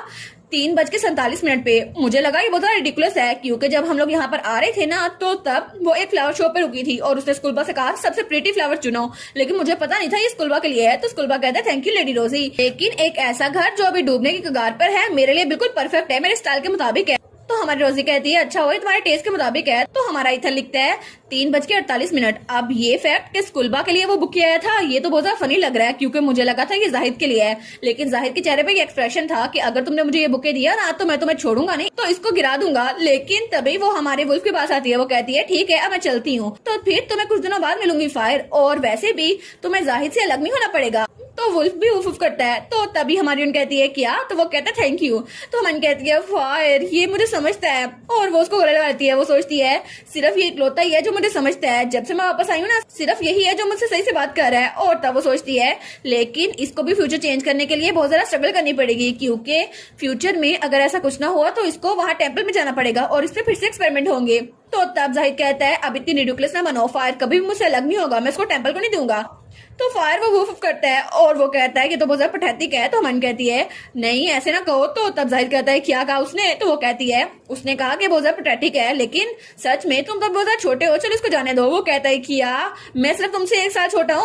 तो तभी फायर फिर से वूफ करता है, वो कहता है ये तो सच में बहुत ज्यादा पठैतिक है। तो मन कहती है अच्छा ठीक है तुम्हें जाहिद की साइड पे रहना है, उसको प्रोटेक्ट करना है, और तुम जितना मर्जी मुझे पसंद करते हो लेकिन फिर भी मैं चाहती हूँ कि तुम जाहिद की साइड पे रहो। और वो सोचती है पहले भी हर वक्त वो जाहिद का इंतजार करता रहता था, हालांकि हम लोग प्रिजन में इकट्ठे कैद थे लेकिन फिर भी फायर हमेशा जाहिद का इंतजार करता था। तो तभी वो फायर वो वुल्फ वो कहता है वुफ वुफ, और वो कहता है शादी कर लो इसे। तो मन कहती है क्या, तो वो कहता है इसे शादी कर लो। तो तभी मन सोचती है जब हम पे एक्सपेरिमेंट हुए थे तो उन्होंने कहा था कि मैं इसे कम्युनिकेट करूं ताकि हाई प्रीस्ट के साथ ही कम्युनिकेट करने के काबिल हो जाए। तो तभी फायर वाज जा रहा था तो मन कहती है नो वे ऐसा नहीं हो सकता। तो वो जल्दी से जाहिद के पास आता है और कहता है इससे शादी कर लो, अगर तुमने इससे शादी कर ली ना तो हम लोग इकट्ठे रहेंगे, फिर हमें अलग नहीं होना पड़ेगा। और हमारी सोचती है क्या ये तो ज्यादा डेस्परेट है कि हमारा फ्यूचर चेंज हो जाए। तो हमारी सोचती है वो सारे प्रीस्ट जिन्होंने हम पे एक्सपेरिमेंट किए थे वो तो मुझ पे बहुत ज्यादा गुस्सा होते थे कि ये मुझसे कम्युनिकेट क्यों नहीं कर रहा, लेकिन ये मुझसे कम्युनिकेट करना नहीं चाहता था और अब ये मुझसे कम्युनिकेट करना चाहता है। तो फायर फिर से कहता है वुफ वुफ जल्दी करो इससे शादी कर लो। तो जाहिद कहता है किया कि तुम्हें समझ आ रहा है फायर क्या कह रहा है। तो हमारी कहती है किया, वो कहता है वैसे भी कभी भी उसने डिवाइन पीस ने कभी किसी कम्युनिकेट नहीं किया, लेकिन जब आज मैंने तुम्हारी एंगेजमेंट एप्लीकेशन देखी तो मुझे पता चला तुम टेम्पल से हो, और क्या सच में तुम हाई रैंकिंग प्रीस्ट हो, क्या तुमने इस पे काबू पा लिया है। तो हमारी कहती है बिल्कुल नहीं, मैं तो एक ऑर्डिनरी अप्रेंटिस थी, मेरे पास थोड़ी सी पावर है उसके अलावा कुछ भी नहीं। तो वो सोचती है जाहिद को लगता है कि टेम्पल इस सब के लिए रिस्पॉन्सिबल है, उसके पेरेंट्स की डेथ के लिए भी और जो कुछ उसके साथ हो रहा है उसके लिए भी, और वो लोग उससे उसका वुल्फ ले लेंगे। लेकिन वो उसके पास आती है और कहती है अगर तुम्हें मुझ पे शक नहीं हो रहा तो मैं मिसअंडरस्टैंडिंग को क्लियर अप कर देती हूँ, और उसका हाथ पकड़ लेती है। तो वो कहता है किया तुम अभी क्या कर रही हो। तो वो कहती है जरा यहाँ पर देखो, और अपनी डिवाइन पावर यूज करती है। वो कहती है थोड़ी सी डिवाइन पावर है, इससे कुछ नहीं होगा, क्या तुम्हें ये फील हो रही है। तो वो उसको देखते हैं तो वो कहता है हाँ बिल्कुल ये तो बिल्कुल थोड़ी सी है। तो मन कहती है आई विश कि मेरे पास ज्यादा डिवाइन पावर हो सकती, उसकी वजह से मैं तुम्हें काम डाउन कर सकती, लेकिन ये भी ठीक है। तो वो कहता है क्या, और जल्दी से अपना हाथ छुड़वाने लगता है। वो कहता है आखिर तुम कर क्या रही हो, मेरा हाथ क्यों पकड़ा हुआ है। वो कहती है ये अच्छा नहीं है कि हम लोग हाथ मिला ले, वैसे भी हमारी एंगेजमेंट हो चुकी है। तो फायर भी से कहता है वो फूफ जल्दी करो इसे शादी कर लो। तो जाहिद कहता है लेकिन फिर भी वो ज्यादा क्लोज है। तो वो कहती है फिर भी ठीक है, हम लोगों ने पहले ही हाथ पकड़ लिए हैं। और तब उसके हाथ में रिंग पहनाते हुए कहती है मुझे अपना लेफ्ट हैंड दो। तो तब वहां पे उसने रिंग पहना दी थी और तब उसने अपने हाथ में भी रिंग पहन ली थी। वो कहता है ये क्या है। वो कहती है ये एंगेजमेंट रिंग है और मैंने मैजिक टावर से ऑटोमेटिक साइज एडजस्टमेंट करवा ली थी, इसकी वजह से तुम्हें साइज की फिक्र करने की जरूरत नहीं है, और मेरी तरफ ऐसे घूरना बंद करो, और जो बुके मैंने स्कूल को दिया था ना उसको घूरना भी बंद कर दो, वो इससे ज्यादा एक्सपेंसिव नहीं है। वो कहता है तुम सच में बहुत ज्यादा अनोइंग हो। तो वो कहती है फिर भी ठीक है, वैसे भी मैं रिच हूँ तो क्या हुआ, तुम्हें फिक्र करने की जरूरत नहीं है। वो कहता है आखिर ये किस तरह की चीज है। तो तब उसके कंधे पे हाथ रखती है और कहती है और मैं बहुत ज्यादा थैंकफुल भी हूँ, थैंक यू सो मच अब तक के लिए, ये सब कुछ बर्दाश्त करने के लिए। और मुझे जल्दी आना था लेकिन फिर भी मैं यही कर सकती थी, और मुझे पता है तुम बहुत सारी चीजों गुजरे हो, लेकिन फिर भी तुम फिक्र ना करो जाहिद, अब तुम आराम से रेस्ट कर सकते हो। तो वो उसको देखते हैं, वो कहते ही किया। तो तब उसका वुल्फ वो अभी तक बोली जा रहा था प्लीज शादी कर लो। तो हमारा इथन लिखता है 4:03 रोजी ने जाहिद का हाथ पकड़ा, लेकिन मैं उस बास्टर के हाथ काटना चाहता था, लेकिन ऑफ कोर्स ये काम मैं यूलन के लिए छोड़ दूंगा क्योंकि मुझे उससे बहुत ज्यादा डर लगता है। तो तभी स्कूल बॉस के पास आता है, उसकी डायरी ले लेता है। वो कहता है मेरे न्यू मास्टर की सेफ्टी के लिए मैं इसको डिस्पोज कर दूंगा। तो इथन कहता है क्या आखिर तुमने जल्दी से साइड भी स्विच कर ली, तुम कितनी ज्यादा बदतमीज हो। तो वो कहता है मैं प्रोफेशनलिज्म दिखा रहा हूँ। तो इथन कहता है मुझे मेरी डायरी वापस दो, लेकिन हमारी हीरोइन सोचती है चलो अच्छा हुआ ये सब कुछ अच्छे से हो गया। और तब वो इथन को पकड़ती है और कहती है चलो ना इथन चलते हैं, और वैसे भी हमें वापस जाने से पहले एक जगह रुकना है। तो वो कहता है कहाँ। तो हमान कहती है इथन को यहाँ लाने की एक वजह थी और उसको मैं मैजिक टावर लेके जाने वाली हूँ। वो कहती है मैजिक टावर, मुझे तुम्हें वहां लेके जाना है ताकि तुम्हारी एबिलिटीज को जज कर सके, क्योंकि वो सोचती है फ्यूचर में ये ग्रैंड मेज बनने वाला है, तो चाहे थोड़ा सा ही लेकिन मैं इसकी हेल्प करना चाहती हूँ। और तब उनके जाने के बाद वहां पे वो बुक पड़ा हुआ था। तो हमारा स्कूल बा कहता है मैं आपके पर्सनल को ऑर्गेनाइज कर दूंगा और मैं सबको रिप्लेस करने वाला हूँ, लेकिन क्या कोई है जिसको आप रखना चाहते हैं। तो तब वो कहता है मुझे किसी पे ट्रस्ट नहीं है। और वो सोचता है हर कोई मेरे पास ये कहकर आता है कि तुम्हें फिक्र करने की जरूरत नहीं है, लेकिन बुरे लोग हमेशा मेरे इर्द गिर्द मंडलाते रहते हैं और मेरे इर्द गिर्द कोई भी ऐसा नहीं है जो मेरा अच्छा चाहता हो, और मैं तो इससे बहुत ज्यादा थक गया हूँ लोगों पे ट्रस्ट कर करके, और मुझे अब किसी पे ट्रस्ट नहीं करना। तो स्कूल बा कहता है ठीक है तो आप लोगों पे ट्रस्ट ना करें, और वैसे भी हाई पोजीशन वालों पे तो बिल्कुल भी ट्रस्ट नहीं करना चाहिए। तो तब हमारा जाहिद उसको घूर के देखता है। वो कहता है चाहे कुछ भी हो जाए, लेकिन मुझे ये नहीं पता उस लड़की का इसके पीछे कोई और मोटिव है भी या नहीं। तो वो कहता है हो सकता है कोई और मोटिव हो उनका। तो जाहिद कहता है इसका मतलब है कि टेम्पल के साथ वो मिली हुई है और डाइफ्रेनल ड्यूकल हाउस वो ऐसी चीज रखता है जो वो कोविड कर सकते हैं। तो वो कहता है हाँ ये शक बिल्कुल जायज है। तो जाहिद चिल्ला कहता है तो इसका ये मतलब है कि मुझे तुम पे भी ट्रस्ट नहीं है, चाहे तुम मुझसे पहली बार क्यों नहीं मिल रहे हो, मुझे तुम पे ट्रस्ट नहीं है। तो हमारा स्कूल बा कहता है क्या आपको मुझ पे ट्रस्ट नहीं है। तो वो बड़ा खुश रहता है। वो कहता है एज एक्सपेक्टेड लेडी रोजी ने मुझे बहुत ज्यादा अच्छी जॉब रिकमेंड की है और मुझे तो बहुत ज्यादा खुशी हो रही है क्योंकि मेरा प्रीवियस बॉस तो मुझ पे बहुत ज्यादा ट्रस्ट करता था और उसकी वजह से मुझे लगता था कि मैं कनेक्शन को यूज कर रहा हूँ, और वो बहुत ज्यादा सुफोकेटिंग था और वो यूलन की बात कर रहा था। वो कहता है लेकिन उसकी वजह से मुझे फिक्र करने की जरूरत नहीं है, अब यहाँ मैं अपनी मेहनत सब कुछ करूंगा, अपनी एबिलिटीज को यूज करूंगा और ये बहुत ज्यादा थ्रिलिंग होने वाला है। तो हमारा जाहिद सोचता है क्या आखिर किस तरह का इंसान है। तो स्कूल बा कहता है तो ठीक है मैं काम अभी स्टार्ट करता हूँ, लो जाहिद प्लीज आप आराम से रेस्ट करें। और उसके बाद वहां चला गया था। तो हमारा जाहिद वो वहां नीचे गिरने लगता है और तब अपने वुल्फ के साथ बैठ गया था। तो उसका वुल्फ वो भी उसके साथ ही था। तो हमारा जाहिद कहता है इट्स ओके फायर, उन्होंने जो कुछ भी कहा, लेकिन अगर वो सच है तो सेडेटिव कुछ दिनों में पहुंचने वाले हैं तो ये पेन खत्म हो जाएगी, लेकिन उस होली पावर को स्टेबलाइज करने के लिए मुझे तुम्हें नहीं बेचना पड़ेगा, ये तो जरा अच्छा है। और मुझे लगा था कि सब लोग मेरे लिए अच्छे हैं, और मेरी आंट जब मेरे पास आई थी तो मुझे लगा था वो बहुत ज्यादा स्माइल कर रही है तो मेरे लिए अच्छी होंगी, लेकिन उस स्माइल के पीछे उनका मखौटा था और वो तो मेरा बुरा चाहती थी और हर चीज मुझसे छीनना चाहती थी, इसलिए उन्होंने मेरी एंगेजमेंट फिक्स करवाई। लेकिन इस बार भी वो लड़की मेरे पास आई और वो स्माइल कर रही थी और उसने कहा तुम बहुत ज्यादा मुश्किलों से गुजरे होगे, लेकिन मुझे पता नहीं इसका क्या आंसर होना चाहिए, फिर भी मुझे लगता है मुझे उस पर यकीन नहीं करना चाहिए और मैं अब दोबारा कभी भी किससे फूल नहीं बनूंगा। और तब उसकी आंखें बंद हो रही थी और वो सोचता है चाहे कोई भी हो हर कोई मुझे धोखा देता है, लेकिन फिर भी वो अपनी एंगेजमेंट उनको देखता है और सोचता है लेकिन ये एंगेजमेंट तब तक कायम रहने वाली है जब तक हमारे डर नहीं बन जाते।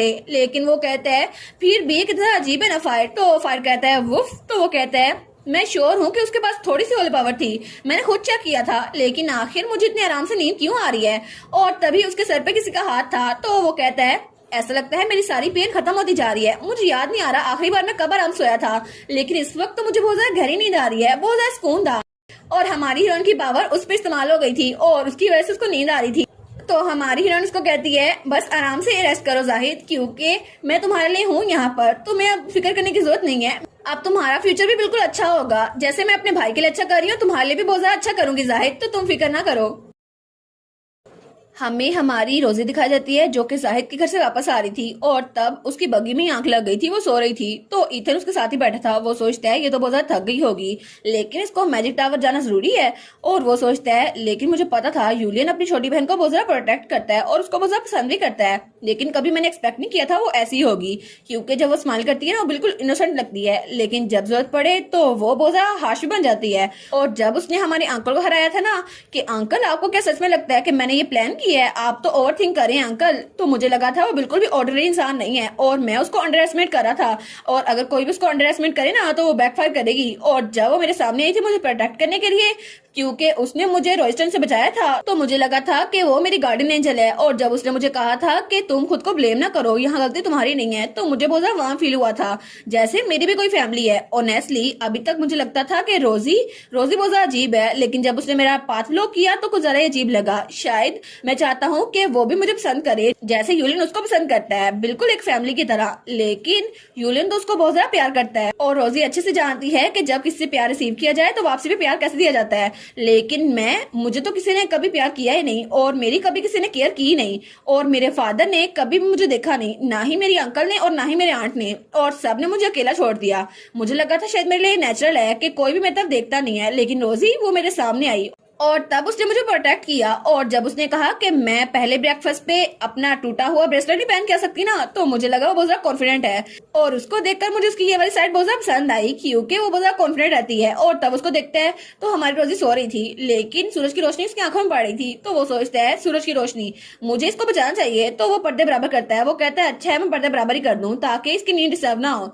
लेकिन तभी हमारी हीरोइन की आंख खुलती है, तो जब वहां पर देखती है तो वो बहुत ज्यादा डर जाती है। वो कहती है क्या आखिर तुमने पर्दे बंद क्यों किए? नहीं ऐसा नहीं हो सकता। तो तब इथन कहता है रोजी क्या हुआ? तो वो बहुत ज्यादा डरी हुई थी। वो कहती है नहीं मुझे दोबारा से कैद नहीं होना, मुझे उस जगह पे ट्रैप नहीं होना, प्लीज ऐसा ना करो। तो इथन कहता है रोजी क्या हुआ है तुम्हें? तो हमारे रोजी तो बहुत ज्यादा चिल्ला रही थी। वो कहती है मुझे बाहर निकलने दो, मुझे डार्क प्लेस से नफरत है, क्या कर रहे हो तो मुझे बाहर निकलने दो। तो तब वो खड़ी हो रही थी, तो इथन कहता है रोजी ऐसे खड़ी ना हो, कैरी छिल रही है तुम नीचे गिर जाओगी। लेकिन तभी उसको धक्का देती है। वो कहती है मैंने कहा ना मुझे दोबारा से कैद नहीं होना, मुझे यहाँ से जाने दो। और वो तो बहुत ज्यादा रोने लग गई थी, वो चिल्ला रही थी। तो इथन कहता है क्या हुआ रोजी? तो तब वो कहती है मुझे माफ कर दो, लेकिन प्लीज इस कैरिज को रोक दो, प्लीज मुझे यहाँ से बाहर निकलना है। और तब वो पर्दों के पास आई थी, तो वो कहता है रोजी आखिर हो क्या रहा है, तुम्हें क्या हो रहा है, प्लीज खुद पे काबू रखो। लेकिन तभी वो पर्दा थोड़ा सा फट जाता है और सूरज की रोशनी हमारे रोजी के चेहरे पड़ती है। तो रोजी वो थोड़ा काम डाउन हो गई थी, लेकिन तभी कोचवान बगी रोक देता है। तो तब वो नीचे उतरता है। वो कहता है क्या कुछ गलत है? लेडी रोजी सर इथन क्या आप ठीक तो हैं? और हमारी रोजी की आंखों में आंसू थे। तो इथन उसको देखता है और वो बहुत ज्यादा शौक था। वो कहता है नहीं कुछ भी नहीं हुआ, मुझे लगता है कि रोजी वो थोड़ा सा डर गई थी। तो कोचवान कहता है सच में क्या आप लोग ठीक है? तो वो कहते हैं हाँ रोजी बस सो रही थी ना, तो उसको डरावना ख्वाब आया था, उसके अलावा कुछ नहीं, आप आगे चल सकते हैं। तो रोजी वहां बिल्कुल खामोश थी। तो तब हमारा इथन कहता है रोजी तुम मुझे बता सकती हो आखिर ये पर्दों की वजह से था? तो वो कहती है नहीं ये पर्दों की वजह से नहीं था, लेकिन मुझे तंग जगह पे रहने से बहुत ज्यादा नफरत है। तो वो कहता है अगर मुझे पहले पता होता तो मैं ऐसा ना करता, मुझे माफ कर दो। वो कहती है नहीं मुझे पहले पता नहीं था, लेकिन ये डार्क के बारे में नहीं है, मुझे तंग जगहों पे अकेले डार्कनेस से डर लगता है और मुझे उससे नफरत है। तो वो कहता है डार्कनेस से, वो भी एक तंग जगह पर? और वो सोचता है हाँ बिल्कुल, हमारे मीनार में हमारे मेंशन में कभी भी कोई स्मॉल जगह थी ही नहीं, वहां पे तो सब खुली जगह थी क्योंकि हमारे ग्रैंडपा को तो स्मॉल स्पेस पसंद ही नहीं है। वो कहते हैं बिगर और बिगर। तो तब हमारी रोजी कहती है मैं अनकॉन्शियसली ऐसी जगह से अवॉइड करती थी क्योंकि मुझे लगा था शायद मुझे ये नापसंद है, पर मैंने कभी ऐसा एक्सपेक्ट नहीं किया था। एक्चुअली जब मैं टेम्पल में थी ना तो मुझे एक स्मॉल डार्क रूम में कैद किया गया था और मुझ पे एक्सपेरिमेंट होते थे। तो वो कहता है क्या तुम पे एक्सपेरिमेंट होते थे? तो वो कहती है वेल उन्होंने मुझ पे बहुत ज्यादा सीक्रेट एक्सपेरिमेंट किए, स्पेशली वो डिवाइन पावर को यूज करने के लिए बहुत ज्यादा एक्सपेरिमेंट करते थे। तो इथन तो बहुत ज्यादा शौक था। वो कहता है एक्सपेरिमेंट, लेकिन क्या टेम्पल में ये सब कुछ होता है? और इथन सोचता है ग्रैंडपा तो हमेशा टेम्पल से नफरत करते थे क्योंकि मुझे लगा था कि वो एक करप्ट जगह है, लेकिन वो इतनी ज्यादा खतरनाक है मुझे कभी लगा नहीं था। तो वो कहता है तुम ठीक तो हो ना, क्या तुम अभी भी डरती हो? वो कहती है हाँ लेकिन मुझे टेम्पल से डर नहीं लगता, शायद ये बस एक पास्ट ट्रॉमा है जो मुझ पे चिपक गया है। तो वो कहता है और रोजी तुमने ये सब कुछ झेला? तो वो कहती है प्लीज इस बारे में मेरे भाई को मत बताना, प्लीज इसको एक सीक्रेट रखना। वो कहता है लेकिन ऐसे कैसे, मैं इसको सीक्रेट कैसे रख सकता हूँ रोजी, उसको पता ना चाहिए, यूलियन तुम्हारा गार्डियन है। तो वो कहती है हाँ लेकिन जब तक मैं स्मॉल जगह पे नहीं जाऊंगी ना, वो डार्क जगह नहीं होंगी, तो मैं ठीक रहूंगी, मैं केयरफुल रहूंगी, और अगर मेरे भाई को पता चल गया तो इससे उसका दिल टूट जाएगा। और फिर वो कहती है ऑनेस्टली इसके बारे में वो कुछ नहीं कर सकता, लेकिन वो पहले ही बहुत ज्यादा ओवरवेल्म्ड है, मैं उसको और परेशान नहीं करना चाहती, और इसके अलावा वो तो एक पेशेंट भी है क्योंकि अगर जरूरी हुआ तो उसको ट्रीटमेंट लेनी चाहिए, लेकिन इस बारे में उसको पता नहीं चलना चाहिए। तो इथन कहता है ठीक है मैं समझ गया। तो वो कहता है लेकिन अगर दोबारा कभी ऐसा हुआ तो मैं यूलियन को बता दूंगा, जैसे वो ठीक हुआ मैं उसको बता दूंगा, इसलिए डेफिनेटली तुम्हें उसको खुद बताना चाहिए। तो वो स्माइल करती है और कहती है ठीक है Ethan, thank you so much मेरे राज को राज रखने के लिए। तो इथन उसको देखता है और गहरी सांस लेता है। वो सोचता है अभी थोड़ी देर पहले मैं सोच रहा था कि रोजी की जरा लकी कि उसको हमेशा प्यार ही मिला है, लेकिन मुझे पता नहीं था कि वो बच्ची जो बहुत ज्यादा कॉन्फिडेंट दिखती है असल में वो सिर्फ एक बच्ची है, वो भी बहुत ज्यादा स्मॉल और पावरलेस है जो कि बंद रहने के डर से जीती रहती है। और वो सोचता है मेरे लिए रोजी में भी वो एक गार्डन की तरह हो, लेकिन रोजी वो तो खुद बहुत ज्यादा डरती है। और तभी उनकी बग्गी रुकती है। तो इथन कहता है क्या हम लोग पहुंच भी गए? तो कोचवान कहता है लेडी रोजी सर इथन हम लोग यहाँ पर आ गए हैं। तो जब वो लोग बग्गी से बाहर देखते हैं तो हमारी रोजी कहती है देखा हम लोग मैजिक टावर पहुंच गए, और मैजिक टावर तो बहुत ही ज्यादा बड़ा था और बहुत ज्यादा खुला, और वो तो उनके सामने बिल्कुल जगमगा रहा था। और तब वो लोग मैजिक टावर के अंदर आते हैं और वहां पर एक लड़की थी। वो कहती है आपसे मिलकर बहुत ज्यादा खुशी हुई, वेलकम। मैं आपसे खुद मिलना चाहती थी लेकिन आप यहाँ पर आई, मुझे बहुत ज्यादा खुशी हुई। और तब वो कहती है कम ऑन प्लीज अपने आप को कंफर्टेबल कीजिए। और वो थे टावर मास्टर। तो तब उसको चाय पेश करती है तो मन कहती है थैंक यू आपके वार्म वेलकम के लिए, लेकिन मैंने कभी एक्सपेक्ट नहीं किया था कि टावर की मास्टर खुद आएगी हमें रिफ्रेशमेंट देने के लिए। तो वो कहती है ओ वेल, यहाँ पे बहुत सारे लोग हैं जिनको लोगों से मिलना पसंद नहीं है और वो बस अपने लैब्स में रहते हैं। और आपको पता है ना, वो सिर्फ अपनी रिसर्च पे फोकस करते हैं, इसलिए उनको बाहर की दुनिया का कोई पता नहीं। और उनमें से तो अक्सर को पता ही नहीं होगा कि मैजिक टावर टेम्पल के हाथों बिकने वाला था, लेकिन किसी को दुनिया की पड़ी नहीं है। तो हमारी वाली सोचती है ठीक है ठीक है, और वो सोचती है ये तो सेम टू सेम ईथन की तरह है, उसको भी ऐसे लोग भी पसंद है और ऐसी जगह ही। तो तब वो लड़की बहुत ज्यादा प्यार से हमारी हीरोइन की तरफ देख रही थी। तो हमारी सोचती है मैंने तो सुना था कि मैजिक टावर की मास्टर उसको भी लोगों से घुलना मिलना पसंद नहीं है, तो ये आखिर ऐसे क्यों देख रही है मुझे। और वो सोचती है शायद ये बहुत ज्यादा खुश होगी कि हमने मैजिक टावर को टेम्पल के हाथों बचा लिया, लेकिन अगर वो 137 बिलियन गोल्ड कॉइन ना होते तो मैजिक टावर अभी तक टेम्पल के हाथों में होता। तो वो स्पैन करते हुए कहती है सच में सर यूलियन तो बहुत ज्यादा अमेजिंग है, आखिर वो इतना दूर तक कैसे देख सकते थे। और फिर वो कहती है उनकी मेमोरीज चली गई है ना, लेकिन मैं उम्मीद करती हूँ उनकी मेमोरीज वापस आ जाए। तो हमारी कहती है जी जी थैंक यू आपकी इतनी फिक्र के लिए। तो वो कहती है मुझे उम्मीद है उनकी मेमोरीज वापस आ जाएंगी, वो तो एक जीनियस है ना और बहुत ज्यादा वाइज पर्सन है। तो हमारी कहती है जी मैं भी ऐसे सोचती हूँ।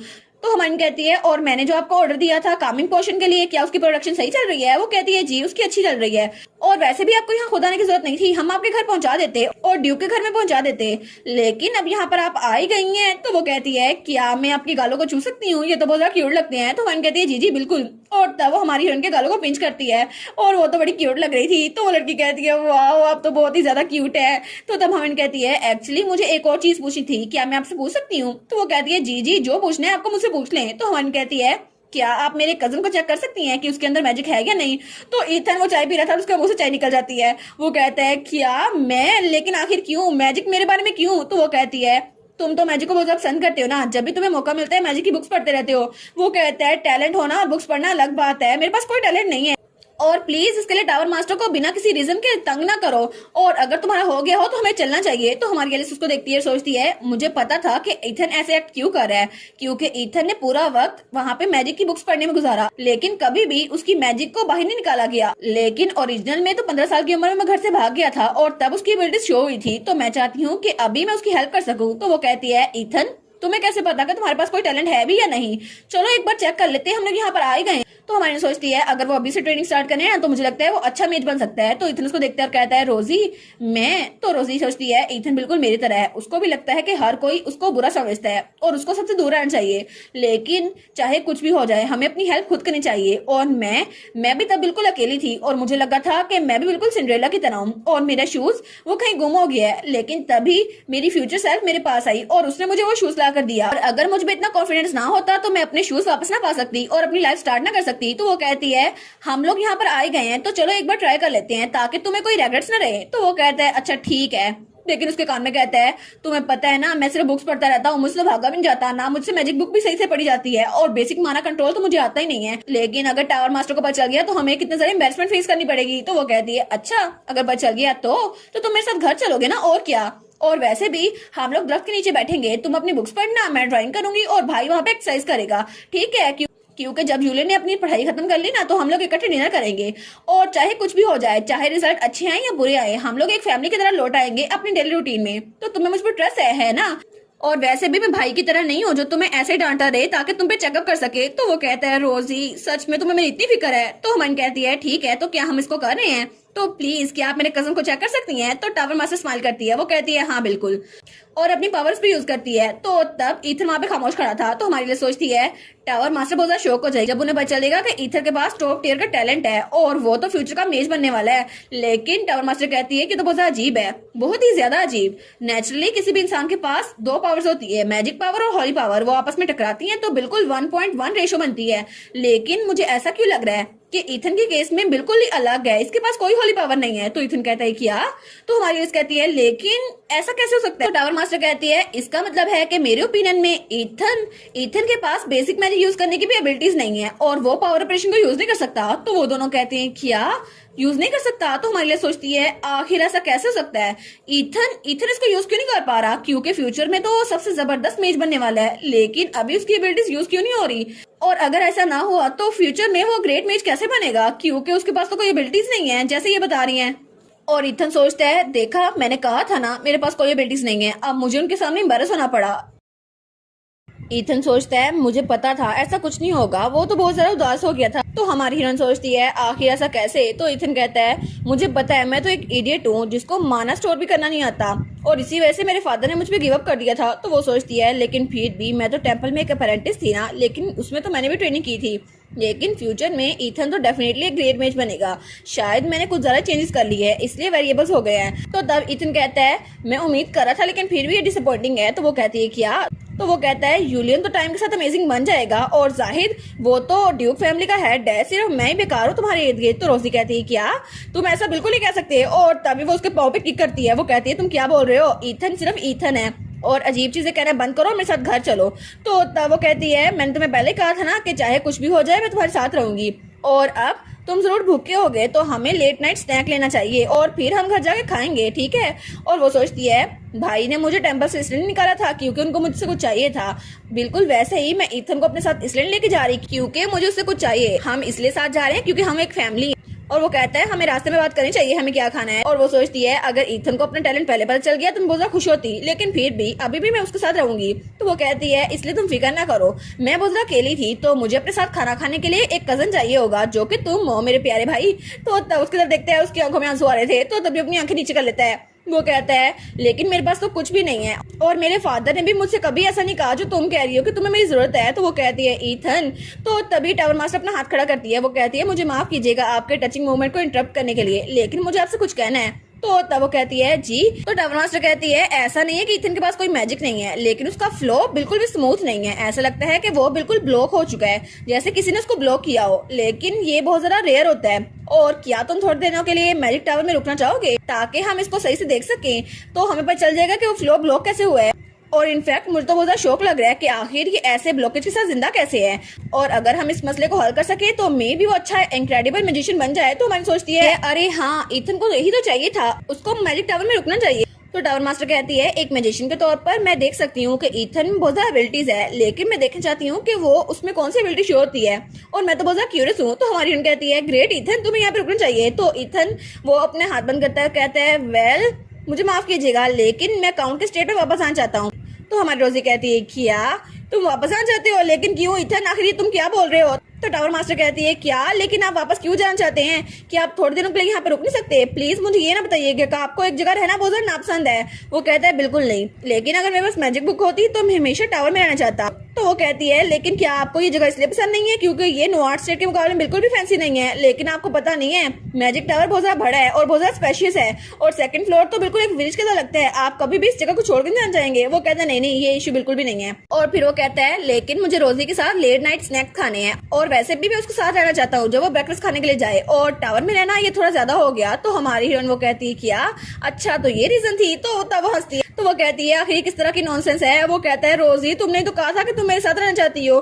तो वो कहती है, ईथन क्या तुम्हें पता है, एक लेट नाइट स्नैक अपने कजन की जगह एक आर्चमेज कजन के साथ खाने में बहुत ज्यादा मजा आएगा। तो वो कहता है, लेकिन रोजी तुमने कहा था कि मैं उस लाइफ में लौट सकता हूँ जहाँ पे तुम हो। तो वो कहती है, मैंने कहा था कि तुम आर्चमेज बन के भी लौट सकते हो, और डेली लाइफ वही की वही रहेगी, बस तुम्हें यहाँ पे रहना होगा, और अगर तुम मैजिक टावर में काम करोगे चाहे एक जेनिटर के तौर पे भी, फिर भी मैं तुम्हें कबूल कर लूंगी क्योंकि तुम तो बहुत ज्यादा प्रीशियस हो मेरे लिए, और मैं चाहती हूँ कि तुम अपनी एबिलिटीज को यूज करो। तो वो कहते, अच्छा ठीक है, मैं ऐसा ही करूंगा। और तब हमारी रोजी वापस आ रही थी और अपनी बग्गी में बैठी हुई थी। वो सोचती है, हम लोग यहाँ जाते हुए 3 लोग थे, लेकिन अभी वापसी पे सिर्फ मैं रह गई हूँ। और तब वो सोचती है, मैंने इथन को मना तो लिया, लेकिन मैं सच में चाहती हूँ कि वो एक मेज बन जाए, और उसने कहा था अगर मैं कोई मेज बन गया तो मैं जरूर रोजी की हेल्प करूंगा, और उसने कहा था कि मैं तुम्हारी हेल्प करूंगा कि तुम डार्क स्पेस में अच्छे से रह सको क्योंकि मैजिक कुछ भी कर सकता है ना। तो वो कहती है, हाँ हाँ बिल्कुल। और वो सोचती है, ये सिर्फ एक मेज नहीं बनेगा, ये एक आर्च मेज बनेगा जो कि बहुत ज्यादा पावरफुल होते हैं। तो वो कहता है, ठीक है ठीक है, तो तुम फ्यूचर मेज से मिलने के लिए आ जाना, ठीक है? वो कहती है, हाँ बिल्कुल मैं आ जाऊंगी।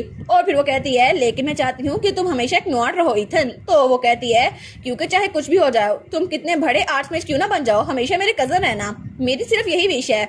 और वो सोचती है, फ्यूचर में इथन वो तो नवाट फैमिली को बिल्कुल छोड़ चुका था और वो जब मैजिक टावर में आया था उसने नवाट फैमिली के डाउनफॉल को भी बिल्कुल इग्नोर कर दिया था और उसने अपने हाथ से वहां पर आग लगा दी थी और वो पेपर वो भी जल गया था और उसको कोई फिक्र नहीं थी। तो वो कहता है रोजी आखिर किस तरह की रिक्वेस्ट है, आखिर कौन ही होगा जिसका दिमाग सही होगा और वो नवाट फैमिली को छोड़ दे, स्पेशली ऐसी फैमिली को। और तुम्हें पता है हमारे पास तो बहुत ज्यादा दौलत और पावर है, आखिर कौन ऐसी दौलत को छोड़ के जाना चाहेगा। तो मैं बस यही कह रहा हूँ कि मैं इसको छोड़ के नहीं जाने वाला, मैं हमेशा नवाट ही रहूंगा तुम्हारा कजन। और फिर वो कहते हैं मैं हमेशा यही चाहता था कि मैं नवाट स्टेट में रहूं, लेकिन मैं मैजिक टावर में रह कर भी एक नवाट ही रहूंगा, तो तुम फिक्र ना करो। तो हमारी सोचती है फाइनली ये सब कुछ हो गया। लेकिन ईथन की फीलिंग सुनकर मुझे बहुत ज्यादा अच्छा लगा और मुझे कभी लगा नहीं था कि मैं उसके साथ इतना अच्छा बॉन्ड बना लूंगी, लेकिन फिर भी अच्छा लगा। और तब वहाँ वापस आ चुकी थी और तब कोचवान उसे नीचे उतरने में हेल्प करता है। तो हमारी रोजी वो सोचती है लेकिन फिर भी ईथन के बगैर यहाँ पर रहना किस तरह मुश्किल लगेगा ना। तो तभी वहाँ पर हमारी रोजी की मेड आती है, वो कहती है लेडी रोजी आप वापस आ गई। वो कहती है हे ठीक, क्या सब कुछ ठीक है? बहुत ज्यादा लेट हो गई, लेकिन क्या मैं अपने भाई से मिल सकती हूँ? वो कहती है लेडी रोजी असल में आज स्टेट में बहुत ज्यादा क्योटिक सिचुएशन थी और बहुत ज्यादा देर हो गई है, तो मुझे लगता है आपको अपने कमरे में लौटना चाहिए। तो वो कहती है क्या, आखिर क्या हुआ है मुझे बताओ, आखिर क्या हो रहा है?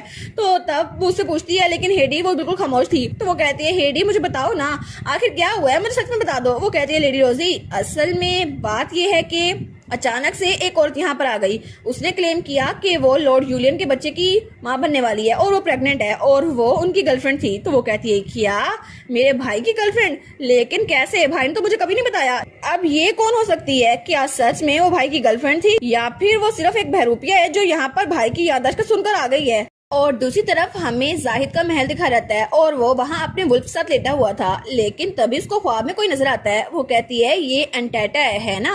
तो तब जाहिद कहता है इसको थोड़ा मोड़ने की कोशिश करो, तुम ठीक कर रही हो। तो वो कहती है हाँ मैं अंटाटा और थियोल को मिक्स कर रही थी, दोनों के लेटर बिल्कुल सेम है। तो वो कहता है अच्छा तुम्हें अभी कितना पता है? तो तब वहाँ ग्राउंड में देखते हैं तो वहाँ पे भी उसने चाक से कुछ लिखा हुआ था।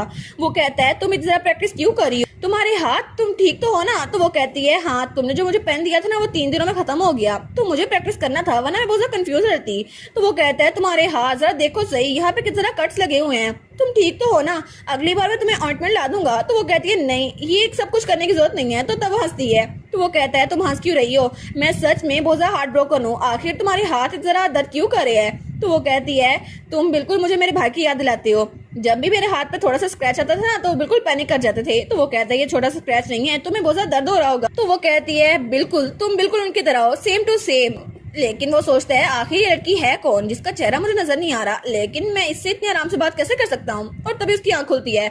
वो सोचता है आखिर मेरा दिल इतना ज्यादा दर्द क्यों कर रहा था, और तभी वो उठ के बैठता है। वो कहता है किया आखिर ये कैसे हो गया? और वो सोचता है मेरा माना रैम्पेज वो तो बिल्कुल काम डाउन हो गया है और पता नहीं कितने अरसे बाद मैं इतने आराम से आया हूँ, नो वे ऐसा हो नहीं सकता। और मैंने तो खुद देखा था कि उसके पास होली पावर थोड़ी सी थी, लेकिन फिर भी मैं इतनी जल्दी ठीक कैसे हो गया? और उसकी होली पावर जैसे भी मेरी बॉडी में एंटर हुई वो तो मिनिमल थी, लेकिन फिर भी कैसे हो सकता है? तभी वहाँ पर स्कूल आता है। वो कहता है अच्छा तो आप उठ गए, और उसके पास बहुत सारे डॉक्यूमेंट्स थे। वो कहता है ऑफ कोर्स ये बच्चों के सोने का टाइम है, लेकिन फिर भी अगर आपको नींद नहीं आ रही तो पहले आपको इनको रिव्यू करना होगा। तो वो कहता है क्या ये अर्जेंट है? वो कहता है इस घर में कोई भी चीज ऐसी नहीं है जो अर्जेंट ना हो। तो तब वो कहता है लेकिन मुझे लगता है आपको ये अभी करना चाहिए क्योंकि आपके पास बहुत ज्यादा काम पड़े हैं, लेकिन मैं सोच रहा था जब कामिंग क्वेश्चन आ जाए ना तब आप काम स्टार्ट करें, लेकिन अभी करने में कोई बुराई नहीं है। तो वो कहता है ठीक है, तो मैं इसको थोड़ी देर के लिए छोड़ सकता हूँ जब तक कामिंग क्वेश्चन आने जाते। और तब वो खड़ा होने लगता है। वो कहता है ठीक है, लेकिन अभी मुझे कार्ड नोआट की स्टेट में जाना है और रोज से मिलना है। तो वो कहता है क्या लेडी रोज से इस वक्त? तो वो कहता है हाँ मुझे कुछ चेक करना है। तो स्कूलबा कहता है अच्छा मैं समझ गया, तो आप लेडी रोज से इसलिए मिलना चाहते हैं ना क्योंकि वो बहुत ज्यादा क्यूट थी और आप उनसे मिलना चाहते हैं जैसे आप उठे हैं। तो वो कहता है नहीं ऐसी कोई बात नहीं है, मैं उससे मिलने नहीं जा रहा। तो फिर वो कहता है लेकिन फिर भी अगर आप वहां पर जा रहे हैं तो थोड़े डिसेंट कपड़े पहन लें, अभी तो आप कल वाले कपड़ों में है ना। और वैसे भी आपको नहीं लगता कि अपनी फियांसे के घर पहली बार जाने के लिए ये कपड़े थोड़े कैजुअल हैं? और मुझे लगता है अभी के लिए ये ड्रेस आप पे थोड़ा सूट कर रहा है क्योंकि आपके लुक्स अच्छे हैं, लेकिन काउंट नोआर का घर वो तो हैंडसम लोगों से भरा हुआ है और वो तो बहुत ज्यादा रिच भी हैं। वो कहता है तुम्हें क्या पता, मैं एंगेजमेंट को तोड़ने वाला हूँ तो मैं उसके पास तैयार होकर क्यों जाऊँ, और वैसे भी बस मैं उसको चेक करने जा रहा हूँ और वापस आ जाऊंगा। वो कहता है ठीक है तो आप खुद ही सूट कीजिए ये सब कुछ, लेकिन उससे पहले मैं बता दूं कि लॉर्ड यूलियन की मेमोरीज वापस ना आ जाए वरना आप जिंदा नहीं बचेंगे। तो तब जाहिर बात जा रहा था। वो कहता है आप कहाँ जा रहे हैं? ओ माई आप तो अच्छे से चलने लगे हैं। तो तब उसको देखते हैं और थोड़ा सा ब्लश करा था। वो कहता है मैं जा रहा हूँ अपने कपड़े बदलने के लिए। तो स्कूल कहता है ओहो देखा ना, रोज से मिलने के लिए जा रहे हैं और कपड़े बदलने हैं। वो कहता है बस कर दो, मैंने कहा ना मैं कपड़े बदलने जा रहा हूँ, आखिर किसी के घर ऐसे कैसे जा सकता हूँ? हमारी रोजी की मेड हेडी उसके बालों में कमी कर रही थी। वो कहती है अचानक से वो आज दोपहर को आ गई। उन्होंने कहा उनका नाम सेसिल डोरोइस है और उन्होंने कहा कि वो लॉर्ड यूलियन की लवर है। तो हमारी कहती है क्या किसी और को पता नहीं था कि भाई की एक लवर है? वो कहती है नहीं, अपेरेंटली लॉर्ड यूलियन ने किसी को नहीं बताया, उन्होंने ये सीक्रेट रखा तो ये नेचुरल था, किसी को पता नहीं था पूरी फैमिली में। और वैसे भी मैंने रूमर सुनी है कि लॉर्ड यूलियन की मेमोरीज क्या सुन के ही वो वापस आ गई। उनको पता चला कि वो प्रेग्नेंट है तो वो वहां पर आ गए, उनके पास कोई चॉइस नहीं थी। तो हमारी कहती है क्या उसके पास कोई प्रूफ है कि वो उनकी लवर है? तो हिडन कहती है वेल अभी तक किसी को ये नहीं पता कि वो डेट करे थे, लेकिन फिर भी अगर ऐसा कुछ हुआ तो उनकी लाइफ को खतरा हो जाएगा। तो हमारी सोचती है हाँ बिल्कुल, मेरे भाई ने मुझे भी तो छुपा के रखा था, तो मे भी उन्होंने अपनी गर्लफ्रेंड को भी छुपा के रखा हो। तो तब हेडी कहती है एनीवेज जैसे ही वो बेबी बोर्न होगा तो हम मैजिक के साथ पेटेंटी टेस्ट करवा लेंगे, तब हम पता चल जाएगा, लेकिन तब के लिए वो यहीं पर रुक रही हैं। तो हमारी सोचती है अच्छा लेकिन अगर हम सच में मेरे भाई की लवर हुई तो फिर वो तो मेरा नेफ्यू या नीस होगी, है ना? तो ग्रैंडपा इसलिए ये रीजनेबल बात कर रहे हैं कि वो यहीं पर रुके। लेकिन रिग्रेशन से पहले मैंने जाहिद सब कुछ पूछा था अपने भाई के बारे में और उसने तो इन्फॉर्मेशन गिल्ड का भी सहारा लिया था, लेकिन कभी भी उसने किसी ऐसी लड़की को मेंशन नहीं किया था जो भाई के साथ इन्वॉल्व हो। तो हेडी कहती है लॉर्ड यूलियन ने भी कहा कि उनके पास कोई मेमोरीज नहीं है और वो तो बहुत ज्यादा परेशान लग रहे थे, लेकिन पता नहीं किस तरह का डिजास्टर है क्योंकि वो तो आपको भी याद नहीं कर पा रहे थे। तो हमारी सोचती है हाँ बिल्कुल भाई मुझे याद नहीं कर पा रहे थे, लेकिन तब उसे याद आता है जब अपने भाई के साथ बैठी हुई थी। वो कहती है भाई आप शादी क्यों नहीं करने वाले, आपकी तो उम्र सही है ना शादी करने के लिए। तो यूलियन कहता है तुम्हारा भाई रोजी को रेज करने में बहुत ज्यादा बिजी है और मैरिज नो वे में ऐसा कुछ नहीं करने वाला। वो कहती है लेकिन फिर भी एक नीस या नेफ्यू होना बहुत ज्यादा अडोरेबल होगा, है ना? जितनी बड़ी फैमिली होगी हमारी उतनी बेहतर होगी। वो कहता है हाँ लेकिन मेरी बहुत ज्यादा दुश्मन है रोजी और मैं कभी अफोर्ड नहीं कर सकता कि जो मेरे लिए प्रेशियस है उनमें इजाफा करूं। और वैसे भी इस वक्त के लिए तो मुझे लगता है कि अगर मैंने थोड़ा सा और काम लिया तो मैं पागल हो जाऊंगा और मैं किसी और को तुम्हारा जितना पसंद नहीं कर सकता। तो वो कहती है भाई, तो वो कहता है और मैरिज मुझे नहीं लगता कि मैं कोई ऐसी मैरिज करूंगा, लेकिन अगर मुझे मैरिज करनी हुई तो ये बहुत ज्यादा पावरफुल वेपन है। तो वो कहती है पावरफुल, और वो कहता है हाँ बिल्कुल, ग्रैंडपा ने भी तो पॉलिटिकल शादी की थी ना, उसकी वजह से वो अरेंज मैरिज कर रहे थे और फिर वो तो हायर से हायर क्लाइम कर रहे थे। तो वो कहती है भाई मुझे लगा नहीं था कि आप जरा मटेरियलिस्टिक हो गए। तो वो कहता है रोजी तुमने इस तरह क्यों बनाया है? वो कहती है मैं तो बस फिक्रमंद हो रही थी कि अगर आपका कोई बेटा या बेटी हुई तो उसका बचपन कितना ज्यादा बुरा गुजरेगा कि उसके फादर को उसकी परवाह ही नहीं है। तो यूलियन कहता है अच्छा ठीक है, मैं तो मजाक कर रहा था, अपने अनमैरिड भाई के बारे में ऐसी बातें ना करो। और वो सोचती है पहले भी उन्होंने कहा कि उनकी किसी लड़की से कोई बात नहीं है, लेकिन पता नहीं कैसे अब उनकी एक लवर निकल आई। तो तभी दरवाजे दस्तक होती है। तो हमारी रोजी कहती है क्या, और तभी दरवाजा खुलता है और वहां से एक लड़की अंदर आती है। तो वो कहती है आखिर इस टाइम कौन विजिट कर रहा है? लेकिन वो लड़की वो कहती है तुमसे मिलकर बहुत ज्यादा खुशी हुई रोजी। तो हमारी सोचती है क्या?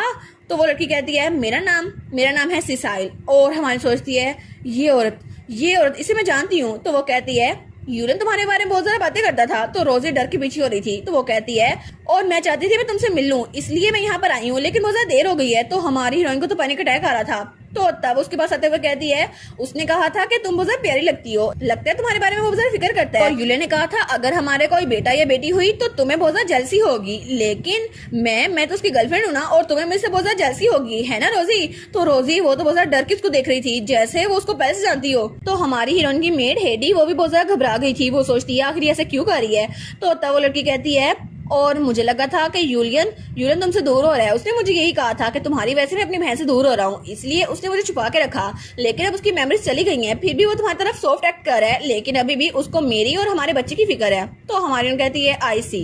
तो वो कहती है सैडली यूलियन मुझे याद नहीं कर पा रहा, लेकिन फिर भी मैं उसको यहाँ से छोड़ कर जाने वाली। तो हमारी कहती है ठीक है आप ऐसा ही कीजिएगा। वो कहती है अच्छा हो हमने बात कर ली, लेकिन जैसे ही यूलियन की मेमोरीज वापस आ जाए तो वो मुझे बहुत ज्यादा अहमियत देगा और थैंक यू समझने के लिए। अब मैं चलती हूँ और तुम्हें भी अपने भाई की फिक्र करनी चाहिए और तुम्हें भी अपने भाई के साथ चिपकना चाहिए जिसकी एक बीवी और एक बेटा होने वाला है। तो तब वहां जा रही थी। तो हमारी कहती है एक्सक्यूज मी। तो वो कहती है हाँ। तो हमारी कहती है असल में मैंने आपके बारे में पहले ही सुना था, मेरे भाई ने कहा था कि उनको एक लड़की पसंद है। तो वो लड़की कहती है सच में? और वो थोड़ी घबरा गई थी। तो हमारी कहती है वो आप ही थी, है ना? वही लड़की जिसको टी बिल्कुल पसंद नहीं है और आपको लैम्प भी बिल्कुल पसंद नहीं है और मेरा भाई आपकी बातें करता रहता था। तो वो कहती अच्छा तो यूलियन मेरी बातें करता था? तो तब हमारी हीरोइन स्माइल करके कहती है जी बिल्कुल, और मैंने सुना था कि आपका टेम्पर बहुत ज्यादा नेस्टी है कि आप एक 12 साल की बच्ची के साथ अच्छे से बात नहीं कर सकती, और मुझे लगा था ये बिल्कुल ठीक है। तो वो कहती है क्या? तो हवन कहती है लेकिन मुझे लगता है आप सिसाइल होंगी, लेकिन ये नाम इतना कॉमन नहीं है। फिर भी आपसे मिलकर बहुत ज्यादा खुशी हुई और आपके एडवाइस सुनकर बहुत ज्यादा अच्छा लगा, थैंक यू सो मच। और प्लीज ख्याल रखिएगा सिसाइल, एनीवेज हम लोग एक फैमिली बनने वाले हैं, तो आप काउंटी स्टेट पे रह सकती हैं। तो तब वो भी से हाथ मिलाती है। वो कहती है ठीक है, आगे से मेरे साथ बात करते हुए थोड़ा केयरफुल रहना, और जूलियन उसको रिस्पॉन्सिबिलिटी लेनी होगी, सिर्फ तुम्हारी नहीं मेरी भी, ठीक है? और तब वो हमारी रोजी को बातें सुनते हुए कहती है, और हाँ हम लोग फैमिली बनने वाले हैं ना, तो तुम्हें एक एडवाइस देती हूँ, अपनी जगह पे रहना अच्छे से पहचान लो, वरना लोग तुम्हारे बारे में बातें करेंगे, ये बात याद रखना। तो मन कहती है जी कोई बात नहीं, अगर वो मेरे बारे में बातें करेंगे तो मैं भी उनको बातें सुना दूंगी, क्या जिंदगी ऐसे काम नहीं करती, गिव एंड टेक के सूल पर। और उसके बाद वहां चली गई थी। तो हेडी तो बहुत गुस्से में हुई थी। वो कहती है सीरियसली मैं तो स्पीचलेस हूँ, आखिर उसकी हिम्मत कैसे हुई कि वो आपके कमरे में आ गई, ये कोई मजाक थोड़ी ना है। तो हमारी सोचती है डेफिनेटली वो फेक ही है, क्योंकि सच ये है कि मेरे भाई ने कभी भी उस औरत के बारे में बात ना की, लेकिन मैंने झूठ बोला था और मेरे झूठ में फंस गई। हालांकि मुझे पता है वो झूठ बोल रही है, लेकिन फिर भी मैं बस श्योर करना चाहती हूँ। तो हेडी कहती है लॉर्ड यूलियन इस तरह का इंसान है ही नहीं, वो इस तरह की औरत को पसंद करते थे सीरियसली, लेकिन उनको देख के लगता है कि वो बिल्कुल एक स्टोर से उठ के आई है, आखिर वो ऐसी कैसी हो सकती है, और वो तो लॉर्ड यूलियन का फायदा उठाने लगी है। और हेडी कहती है मुझे पता है अब वो ऐसा ही करेगी, वो लग्जरी में यहाँ पर रहेगी और जब चाइल्ड बर्थ का टाइम आएगा ना तो यहाँ से भाग जाएगी, क्योंकि उसे पता है कि वो लॉर्ड यूलियन की गर्लफ्रेंड है ही नहीं, वो तो झूठी है। तो हमारी सोचती है हाँ बिल्कुल, क्योंकि वो सच में सिर्फ एक सिंपल कॉर्न आर्टिस्ट नहीं है, वो तो असल में बहुत ही ज्यादा बड़ी झूठी है, क्योंकि ये तो बहुत ज्यादा डेंजरस है। असल में सिसिल वो तो एक हाई रैंकिंग की प्रीस्टेस है जो मेरे साथ एक्सपेरिमेंट किया करती थी, और जब मैं वहां पर फायर के साथ कैद थी ना तो वही मुझ पर एक्सपेरिमेंट किया करती थी, और वो तो बहुत ज्यादा खतरनाक है, और उसके पास बहुत बड़ी होली पावर है जिसकी वजह से उसकी एबिलिटीज बहुत ज्यादा इनहेंस है। लेकिन सिसेल वो तो हाई रैंकिंग प्रीस्ट है, इसी वजह से जब मैंने उसको देखा तो मेरी मेमोरीज मेरे दिमाग में घुस गई और मुझे वो पैनिक अटैक आने लग गए। और मुझे पता है कि वो हाई रैंकिंग प्रीस्टेस है, इसलिए वो अपनी डिवाइन पावर को यूज करके प्रेगनेंसी को फेक कर सकती है। लेकिन आखिर इतनी दूर तक जाना क्यों था? तभी वहाँ पे दरवाजे पे नॉक होती है और कोई वहाँ पर आता है, तो तब वो था यूलियन। वो कहता है बच्ची क्या तुम सो गई हो? तो तब वो कहता है लाइट्स ऑन थी तो क्या मैं अंदर आ सकता हूँ? तो हवाइन कहती है भाई आप आ गए। तो तब यूलियन वहाँ पर आता है, वो कहता है तुमने भी इस बारे में सुना है ना? और वो तो थोड़ा उदास था। तो हवाइन कहती है जी मैंने इस बारे में सुना। तो वो कहती है लेकिन आपको अपनी क्रचेस की जरूरत नहीं है। वो कहता है नहीं अब मैं चल सकता हूँ, मैं बिल्कुल ठीक हूँ। तो तब वहाँ बैठता वो कहता है अच्छा तो तुम्हें भी यही लगता है ना कि मैं इरिस्पॉन्सिबल हूँ, है ना? क्योंकि मैं तो 24 साल का हूँ ना, और मैं किसी लड़की के साथ खेल रहा था, है ना, जिसकी वजह से वो प्रेग्नेंट हो गई और उसे यहाँ पर आना पड़ा। लेकिन मैं कितना घटिया इंसान था ना, सीरियसली मैं तो इतना घटिया इंसान था।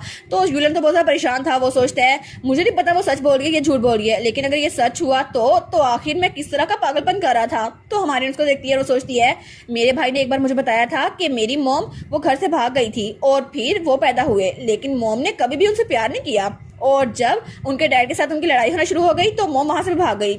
तो भाई को लगता था कि वो भी मॉम की तरह ना बन जाए, और हमेशा वो दूसरों की गलती अपने आप पे लेते रहते थे, लेकिन पता नहीं भाई को इतना सारा बुरा क्यों लग रहा है। तो यूलियन कहता है वेल मैं जानता हूँ कुछ बच्चे ऐसे होते हैं कि जो अपनी लाइफ आराम से गुजारते हैं हैप्पीली एवर आफ्टर, लेकिन उनके इर्द गिर्द खुशी खुशी होती है, लेकिन मेरे केस में मुझे लगता है ऐसा नहीं होगा, और पता नहीं उस बच्चे की लाइफ कितनी ज्यादा मुश्किल होगी अगर मैं उसे छोड़ दिया। तो हमन कहती है भाई, तो तभी वहाँ पे हेडी आती है। वो कहती है मुझे पता है मैं ओवरस्टेप कर रही हूँ, लेकिन क्या मैं आपसे कुछ कह सकती हूँ लॉर्ड यूलियन? तो वो कहता है जो कुछ कहना है कह दो, मुझे भी कह दो। तो वो कहती है क्या आपको नहीं लगता कि वो वुमन कोई कौन आर्टिस्ट है? आपको नहीं लगता कि वो झूठ बोल रही है? क्योंकि अगर कुछ ऐसा होता तो आपके क्लोजेस्ट दोस्तों में से किसी को पता होता, लेकिन उसके बारे में किसी को पता नहीं था, और आपके पास तो कोई टाइम ही नहीं था कि लेडी रोजी को प्रोटेक्ट करने के अलावा कुछ कर सके। तो हमारी सोचती है ये बात सेंस तो बनाती है, लेकिन फिर भी हमें इसको प्रूव करने के लिए कुछ चाहिए होगा। तो यूलियन कहता है हाँ ये सोचना बिल्कुल नेचुरल है। तो हेडी कहती है ना ये नेचुरल है ना? तो वो कहता है लेकिन फिर भी मुझे लगता है मुझे इस बारे में नहीं सोचना चाहिए। तो वो कहती है क्या? तो यूलियन कहता है मे बी वो बच्चा वो मेरा ही हो, है ना, क्योंकि जब तक ये पॉसिबिलिटी एग्जिस्ट करती है मुझे ऐसा नहीं सोचना चाहिए, क्योंकि चाहे लाखों लोग भी ऐसा सोचते हो मुझे ये नहीं सोचना चाहिए। तो वो कहती है लॉर्ड यूलियन? तो वो कहता है हाँ बिल्कुल, क्योंकि मैं उस बच्चे को छोड़ने से अच्छा अपनी सोचों पे काबू पा लूं, क्योंकि अगर वो बच्चा सच में मेरा ही हुआ तो फिर उसको ऐसी जिंदगी गुजारनी पड़ेगी जो बहुत ज्यादा जालमाना हो, और उसको भी बिल्कुल अलग रहना पड़ेगा रोजी की तरह। लेकिन मैं ऐसा कुछ नहीं चाहता, इसलिए मैं चाहता हूँ कि वो लड़की यहीं पर रहे ताकि मुझे बाद में कोई पछतावा ना हो। और दूसरी तरफ सीन चल होता है और हमें एक बगी दिखा जाती है जिसपे कोई मैजिक यूज हुआ था और वो बहुत ज्यादा तेज से भर रही थी। तो वहाँ पे हमारा स्कूलबा था, वो कहता है आप आधी रात को ऐसे यहाँ पे जा रहे हैं और आपने तो मैजिक स्टोन भी यूज किया है ताकि ये बगी तेज से चले, और वहाँ पर जाहिद और वुल्फ बैठे हुए थे। तो वो कहता है लेकिन फिर भी अगर आप इतनी मेहनत कर रहे हैं तो कल सुबह पहुंच जाते ना, अभी जाना जरूरी था। तो जाहिद कहता है जितनी जल्दी हो सके मैं वहाँ पहुंचना चाहता हूँ। वो कहता है जी जी ये बात तो मुझे समझ आ गई है। तो जाहिद सोचता है हाँ बिल्कुल, क्योंकि मुझे पता करना है रोजी नुआर्ट वो तो बहुत ज्यादा अजीब है, मुझे लगा था कि उसके पास होली पावर थोड़ी सी है, लेकिन उसकी तो ट्रेनिंग भी नहीं हुई, फिर भी वो टेम्पल से कोई ना कोई जासूस हो सकती है। लेकिन अगर ऐसा हुआ तो मुझे ऐसे लोगों से नफरत है, लेकिन अगर ऐसा है ही तो उसका फेस ऐसा क्यों था जब वो मेरे पास आई थी? और वो सोचता है पता नहीं वो मेरी फिक्र करती भी है या फिर झूठी है, लेकिन अगर ऐसा हुआ तो मैं जानता क्या होगा। फिर भी मैं ऐसे बैठ के कुछ नहीं देख सकता, मुझे उससे जाके बात करनी होगी। लेकिन इससे पहले कि मेरी कंडीशन और ज्यादा बुरी हो जाए, मुझे सब कुछ कंफर्म करना होगा। मुझे अभी जाना होगा और रोजी नवाट से मिलना होगा, ताकि मुझे पता चल सके कि सब कुछ ऐसे क्यों हो रहा है। और तब वो कहता है जितना जल्दी हो सके उतना जल्दी, चाहे मुझे मैजिक यूज करना पड़े या फिर जो कुछ मर्जी, लेकिन मैं चाहता हूँ कि मैं रोजी नवाट के पास जाऊँ और उससे बात करूँ। और उनकी बग्गी बहुत तेज से वहां जा रही थी। हमारा यूलियन तो बहुत ज्यादा उदास था। वो कहता है सच में छोटी बच्ची, मैं तो अपना चेहरा भी तुम्हें दिखाना नहीं चाहता, मैं सच में यकीन नहीं कर पा रहा, मैं इतना पैथेटिक था। तो उसकी बहन कहती है क्या? बिल्कुल नहीं। रोजी कहती है भाई तो ऐसा बिल्कुल भी नहीं कर सकते। और वो सोचती है लेकिन अभी भाई ने जो कहा मुझे वो बहुत पसंद आया। तो तब वो कहती है पहले आप कहा करते थे कि मैरिज एक वेपन की तरह है और आप उसको चूज करेंगे, लेकिन अब अच्छा लगा कि आपको लगता है वो आपका चाइल्ड हो सकता है, लेकिन फिर भी आप उसकी फिक्र कर रहे हैं और आप तो अच्छे डैड बनेंगे। और वैसे भी अभी तो अब वो जरा इमेच्योर है, 19 साल की मेंटल एज है ना आपकी, लेकिन फिर भी मुझे यकीन है कि अगर मेरा कोई नेफ्यू या नीस हुआ तो वो बहुत ज्यादा अच्छी जिंदगी गुजारेगा। तो वो कहता है क्या तो मुझे कंफर्ट करने की कोशिश करी हो? वो कहती है हाँ हाँ भाई मैं आपको कंफर्ट करने की कोशिश कर रही हूँ। और उसके पीठ पे थपकी देती है और वो सोचती है एनीवेज, लेकिन वो सिसाल यहाँ पर आई क्यों है काउंट की स्टेट में? लेकिन रिग्रेशन से पहले तो ऐसा कुछ नहीं हुआ था, तो अभी क्या डिफरेंट है? वो सोचती है कुछ ऐसा जो रिग्रेशन से पहले नहीं हुआ था लेकिन अभी हो गया है। तो तभी वो कहती है एक मिनट, मुझे पता है क्या हुआ है। और तब वो कहती है इस वक्त मेरा भाई जिंदा है, लेकिन पहले मेरा भाई मर गया था। मेरी रिग्रेशन से पहले ओरिजिनली नोआट फैमिली वो तो तबाह होना शुरू हो गई थी जब मेरे रिलेटिव्स ने उस पर कब्जा कर लिया। और अब अगर मेरा भाई सक्सेसर बन गया जैसे प्लान किया गया था तो सिचुएशन बिल्कुल चेंज हो जाएगी। तो वो सोचती है एज एक्सपेक्टेड वो मेरे भाई को टारगेट कर रहे हैं ना, क्योंकि उस इंसिडेंट के बाद मेरे भाई की मेमोरी चली गई थी और उसने अपने आप को सेहतमंद करने में फोकस किया था, इसलिए वो कभी भी मेंशन से नहीं निकला था और उसने कभी किससे बात नहीं की थी। लेकिन अभी मेरे भाई की मेमोरी तो गई है लेकिन वो बिल्कुल ठीक हो गया है। तो क्या पता वो अपनी मेमोरीज को वापस पा ले या फिर फ्यूचर में दोबारा से हीर बन जाए। और वो लड़की सिसाइल वो यहाँ पर इसीलिए आई है ताकि मेरे भाई की जान ले सके, इस अपॉर्चुनिटी का फायदा उठा सके। तो तब वो खड़ी होती है, वो कहती है नहीं ऐसा कुछ नहीं हो सकता, मैं ऐसा कुछ नहीं दे सकती। तो तब वहां से आने लगती है। तो उसका भाई कहता है ओए छोटी बच्ची क्या हुआ, तुम कहाँ जा रही हो? वो कहती है भाई मुझे कहीं जाना है अर्जेंटली। तो वो कहता है क्या, कहाँ पर? वो कहती है हेडी सर जल्दी करो मुझे ग्रैंडफादर के पास जाना है। तो वो कहता है क्या? और हेडी भी कहती है क्या इस वक्त? तो वो कहता है तुम इस वक्त वहां पे क्यों जाओगी? तो वो दिल में सोचती है मुझे पता है कि ग्रैंडफादर को मैं पसंद आने लग गई हूँ, लेकिन फिर भी रात के वक्त ऐसे अनअनाउंस जाना ये अच्छा नहीं होगा। तो तब यूलियन सोचता है वो ओल्ड मैन वो तो बहुत ज्यादा जेनरस लगता है मनी के साथ, लेकिन उसका टेम्पर तो बहुत ज्यादा नेस्टी है, क्या मैं इसके साथ चलूं? तो वो कहती है नहीं भाई आपको मेरे साथ नहीं चलना चाहिए, आपको देखकर वो और ज्यादा अपसेट हो गए। तो हमारी हीरोइन सोचती है मैं सिसाइल को जीतने नहीं दे सकती, वो तो बहुत जल्दी मूव कर रही है और वो तो हमेशा प्रेग्नेंट होने का प्रिटेंड भी नहीं कर सकती। वो कहती है ठीक है अपना ख्याल रखिएगा भाई, और मैं ग्रैंडफादर के पास जा रही हूँ। और वो दिल में सोचती है मुझे ग्रैंडफादर के पास जाना ही होगा चाहे कुछ भी हो जाए। और दूसरी तरफ उसके ग्रैंडफादर का ऑफिस दिखा रहता है जहाँ पे डॉक्टर खड़ा था। वो कहता है लॉर्ड जूलियन को अभी कुछ और महीने रेस्ट करना होगा और फिर वो अच्छे से चल और भाग सकते हैं। और उनकी इंजरी बिल्कुल ठीक हो गई है, सिर्फ उसकी राइट लेग वो थोड़ी सी खराब है, वो भी ठीक हो जाएगी। तो उसका ग्रैंडफादर कहता है क्या वो जल्दी रिकवर हो जाएगा? तो डॉक्टर कहता है जी बिल्कुल, वो तो जल्दी से रिकवर हो रहे हैं, मुझे लगता है उनके लिए ज्यादा डिफिकल्ट नहीं होगा। तो यूलियन का ग्रैंडफादर सोचता है 5 साल, उसने पूरे 5 साल लगाए थे यहाँ का हीर बनने के लिए, यहाँ का वारिस बनने के लिए, और ये सब कुछ उसने अपनी मेहनत से किया था। वो दिन रात प्रैक्टिस किया करता था, इसलिए सबसे ज्यादा स्ट्रॉन्गेस्ट बना था। और तब डॉक्टर कहता है आई बिलीव कि टेम्पल जरूर लॉर्ड यूलियन के एक्सीडेंट में इन्वॉल्व होगा, क्योंकि आपको पता है ना कि कोई भी ऑर्डिनरी इंसान कभी भी लॉर्ड यूलियन के साथ पंगा नहीं ले सकता, वो तो बहुत ज्यादा स्ट्रॉन्ग थे ना। तो उसका ग्रैंडफादर कहता है हाँ मुझे भी ऐसे लगता है, लेकिन हमें शक की बुनियाद पर ये सब कुछ नहीं कहना चाहिए, क्योंकि सस्पिशन अकेली काफी नहीं है और क्या इसके अलावा कोई तरीका नहीं है कि हमें कोई एविडेंस मिल जाए कि इंजरीज डिवाइन पावर के जरिए आई है। तो वो कहता है एक ऑर्डिनरी फिजिशियन के लिए जैसा कि मैं हूँ इम्पॉसिबल है, और डॉक्टर्स डिवाइन पावर को खुद हैंडल नहीं कर सकते, आपको पता है हम मैजिक टूल्स इस्तेमाल करते हैं। तो उसका ग्रैंडफादर सोचता है हाँ बिल्कुल ऐसा ही है, क्योंकि इस पूरी दुनिया में 2 तरह की सुपर नेचुरल फोर्सेज है, मैजिकल पावर और डिवाइन पावर, और दोनों बिल्कुल अलग अलग है। और हर एक इंसान में मैजिकल पावर तो होती है, लेकिन सब में डिफरेंट होती है। लेकिन दूसरी तरफ डिवाइन पावर किसी किसी के पास होती है और उसको इस्तेमाल करना बहुत ज्यादा मुश्किल है। लेकिन टेम्पल उन लोगों को कबूल करता है जिनके पास डिवाइन पावर हो और वो उसको अच्छे से इस्तेमाल करना जानते हो। तो मुझे लगता है इसी के जरिए वो होली रेलिक्स को एक्टिवेट करते हैं और इसके जरिए हीलिंग भी हो सकती है और किसी की याददाश्त मिटाई या वापस भी लाई जा सकती है। लेकिन ये तो सिर्फ एक गॉसिप है, मुझे खुद नहीं पता ये सच है या फिर झूठ। और अगर उनका कोई ग्रुप यूलन पे हमला कर रहा हो तो मुझे इस बारे में पता करना होगा। तो वो कहता है बाय द वे वो लड़की जो यहाँ आई है जो कह रही है वो यूलन की लवर है, क्या सच में तुम्हें लगता है कि वो सच बोल रही है? तो डॉक्टर कहता है उन्होंने जो कहा हमने डायग्नोसिस की है वो सच में प्रेग्नेंट है, लेकिन तो वो कहता है लेकिन क्या? तो डॉक्टर कहता है मैं उनको बचपन से देख रहा हूँ, लेकिन उनका तो वुमेन में कोई इंटरेस्ट नहीं था, वो तो हमेशा उनसे भागते रहते थे और मुझे सिचुएशन में बिलीव नहीं आ रहा। और जब भी कोई बालरूम होता था तो वो लड़के से दूर रहते थे और ऐसा हो नहीं सकता उनकी कोई लवर हो। और वो तो सेल्फिशनेस में डूबे हुए थे और मुझे लगता है कोई भी इंसान उनके साथ नहीं रहेगा, क्योंकि वो चाहते थे कोई भी उनके साथ चिपक के ना रहे। और तब उसका ग्रैंडफादर कहता है हाँ ये तो सच है। तो तभी वहां दरवाजे पे दस्तक होती है, तो वहां पे बटलर कहता है माय लॉर्ड, मिस रोजी आपसे मिलने आई है। और वहां पे रोजी थी, तो वो सोचता है क्या आधी रात को मुझसे मिलने आई है। तो डॉक्टर कहता है ठीक है अब मैं चलता हूँ। और उसके बाद रोजी वहां पर आती है, डॉक्टर वहां चला गया था। तो रोजी कहती है मुझे माफ कीजिएगा आधी रात को आपके पास आने के लिए ग्रैंडफादर। तो ग्रैंडफादर कहता है बहुत ज्यादा लेट हो गई है तो स्नैक्स काफी नहीं रहेंगे, क्या मैं थोड़ा सा कोका मंगवाऊं। वो कहती है नहीं ग्रैंडफादर बस ठीक है। तो तभी उसको देखता है तो वो सोचता है क्या कुछ तो अजीब लग रहा है, क्योंकि रोजी वो तो बहुत ज्यादा उदास लग रही थी और थोड़ी टेंशन में। वो सोचता है ये लड़की तो बहुत ज्यादा चालाक है और वो तो किसी को भी अपने सामने टिकने नहीं देती, लेकिन इस वक्त ये ज्यादा उदास क्यों लग रही है। तो तभी रोजी उसके सामने झुकती है, वो कहती है ग्रैंडफादर प्लीज प्लीज मेरी रिक्वेस्ट को ग्रांट कीजिएगा, प्लीज मेरी बात मान जाए। तो वो कहता है रोजी एक मिनट रुको सही। तो वो कहती है नहीं सिर्फ इस बार प्लीज आप मेरी बात सुन सकते हैं ना, ये बहुत ज्यादा डिफिकल्ट रिक्वेस्ट है लेकिन मुझे लगता है ये बहुत ज्यादा अजीब है, तो प्लीज प्लीज इस बार आप मेरी बात मान जाए, क्योंकि एब्सोल्युटली इसको होना ही चाहिए और ये सिर्फ आप कर सकते हैं ग्रैंडफादर, मेरे लिए प्लीज इसको कर दें। और वो कहती है मैं आपसे भीख मांग रही हूँ, क्या आप ये कर सकते हैं। तो तब उसका ग्रैंडफादर उसको उठाता है, वो कहता है खड़ी हो जाओ रोजी, मुझे बताओ तुम्हारी रिक्वेस्ट क्या है, क्योंकि तुम्हारी जो भी रिक्वेस्ट हो मैं उसको कबूल करूंगा, क्योंकि तुम मेरी ग्रैंड डॉटर हो। अब मुझे सही से बताओ तुम चाहती क्या हो। और दूसरी तरफ हमें वही सीन दिखा रहता है जब रोजी उस जेल में कैद थी और तब जाहिद उसके पास आया था। वो कहता है मेरे पेरेंट्स तब मर गए जब मैं छोटा बच्चा था और वो अपने फ्रेंड का फ्यूनरल अटेंड करने के लिए जा रहे थे, लेकिन वो डार्क मैजिक के विक्टिम बने थे।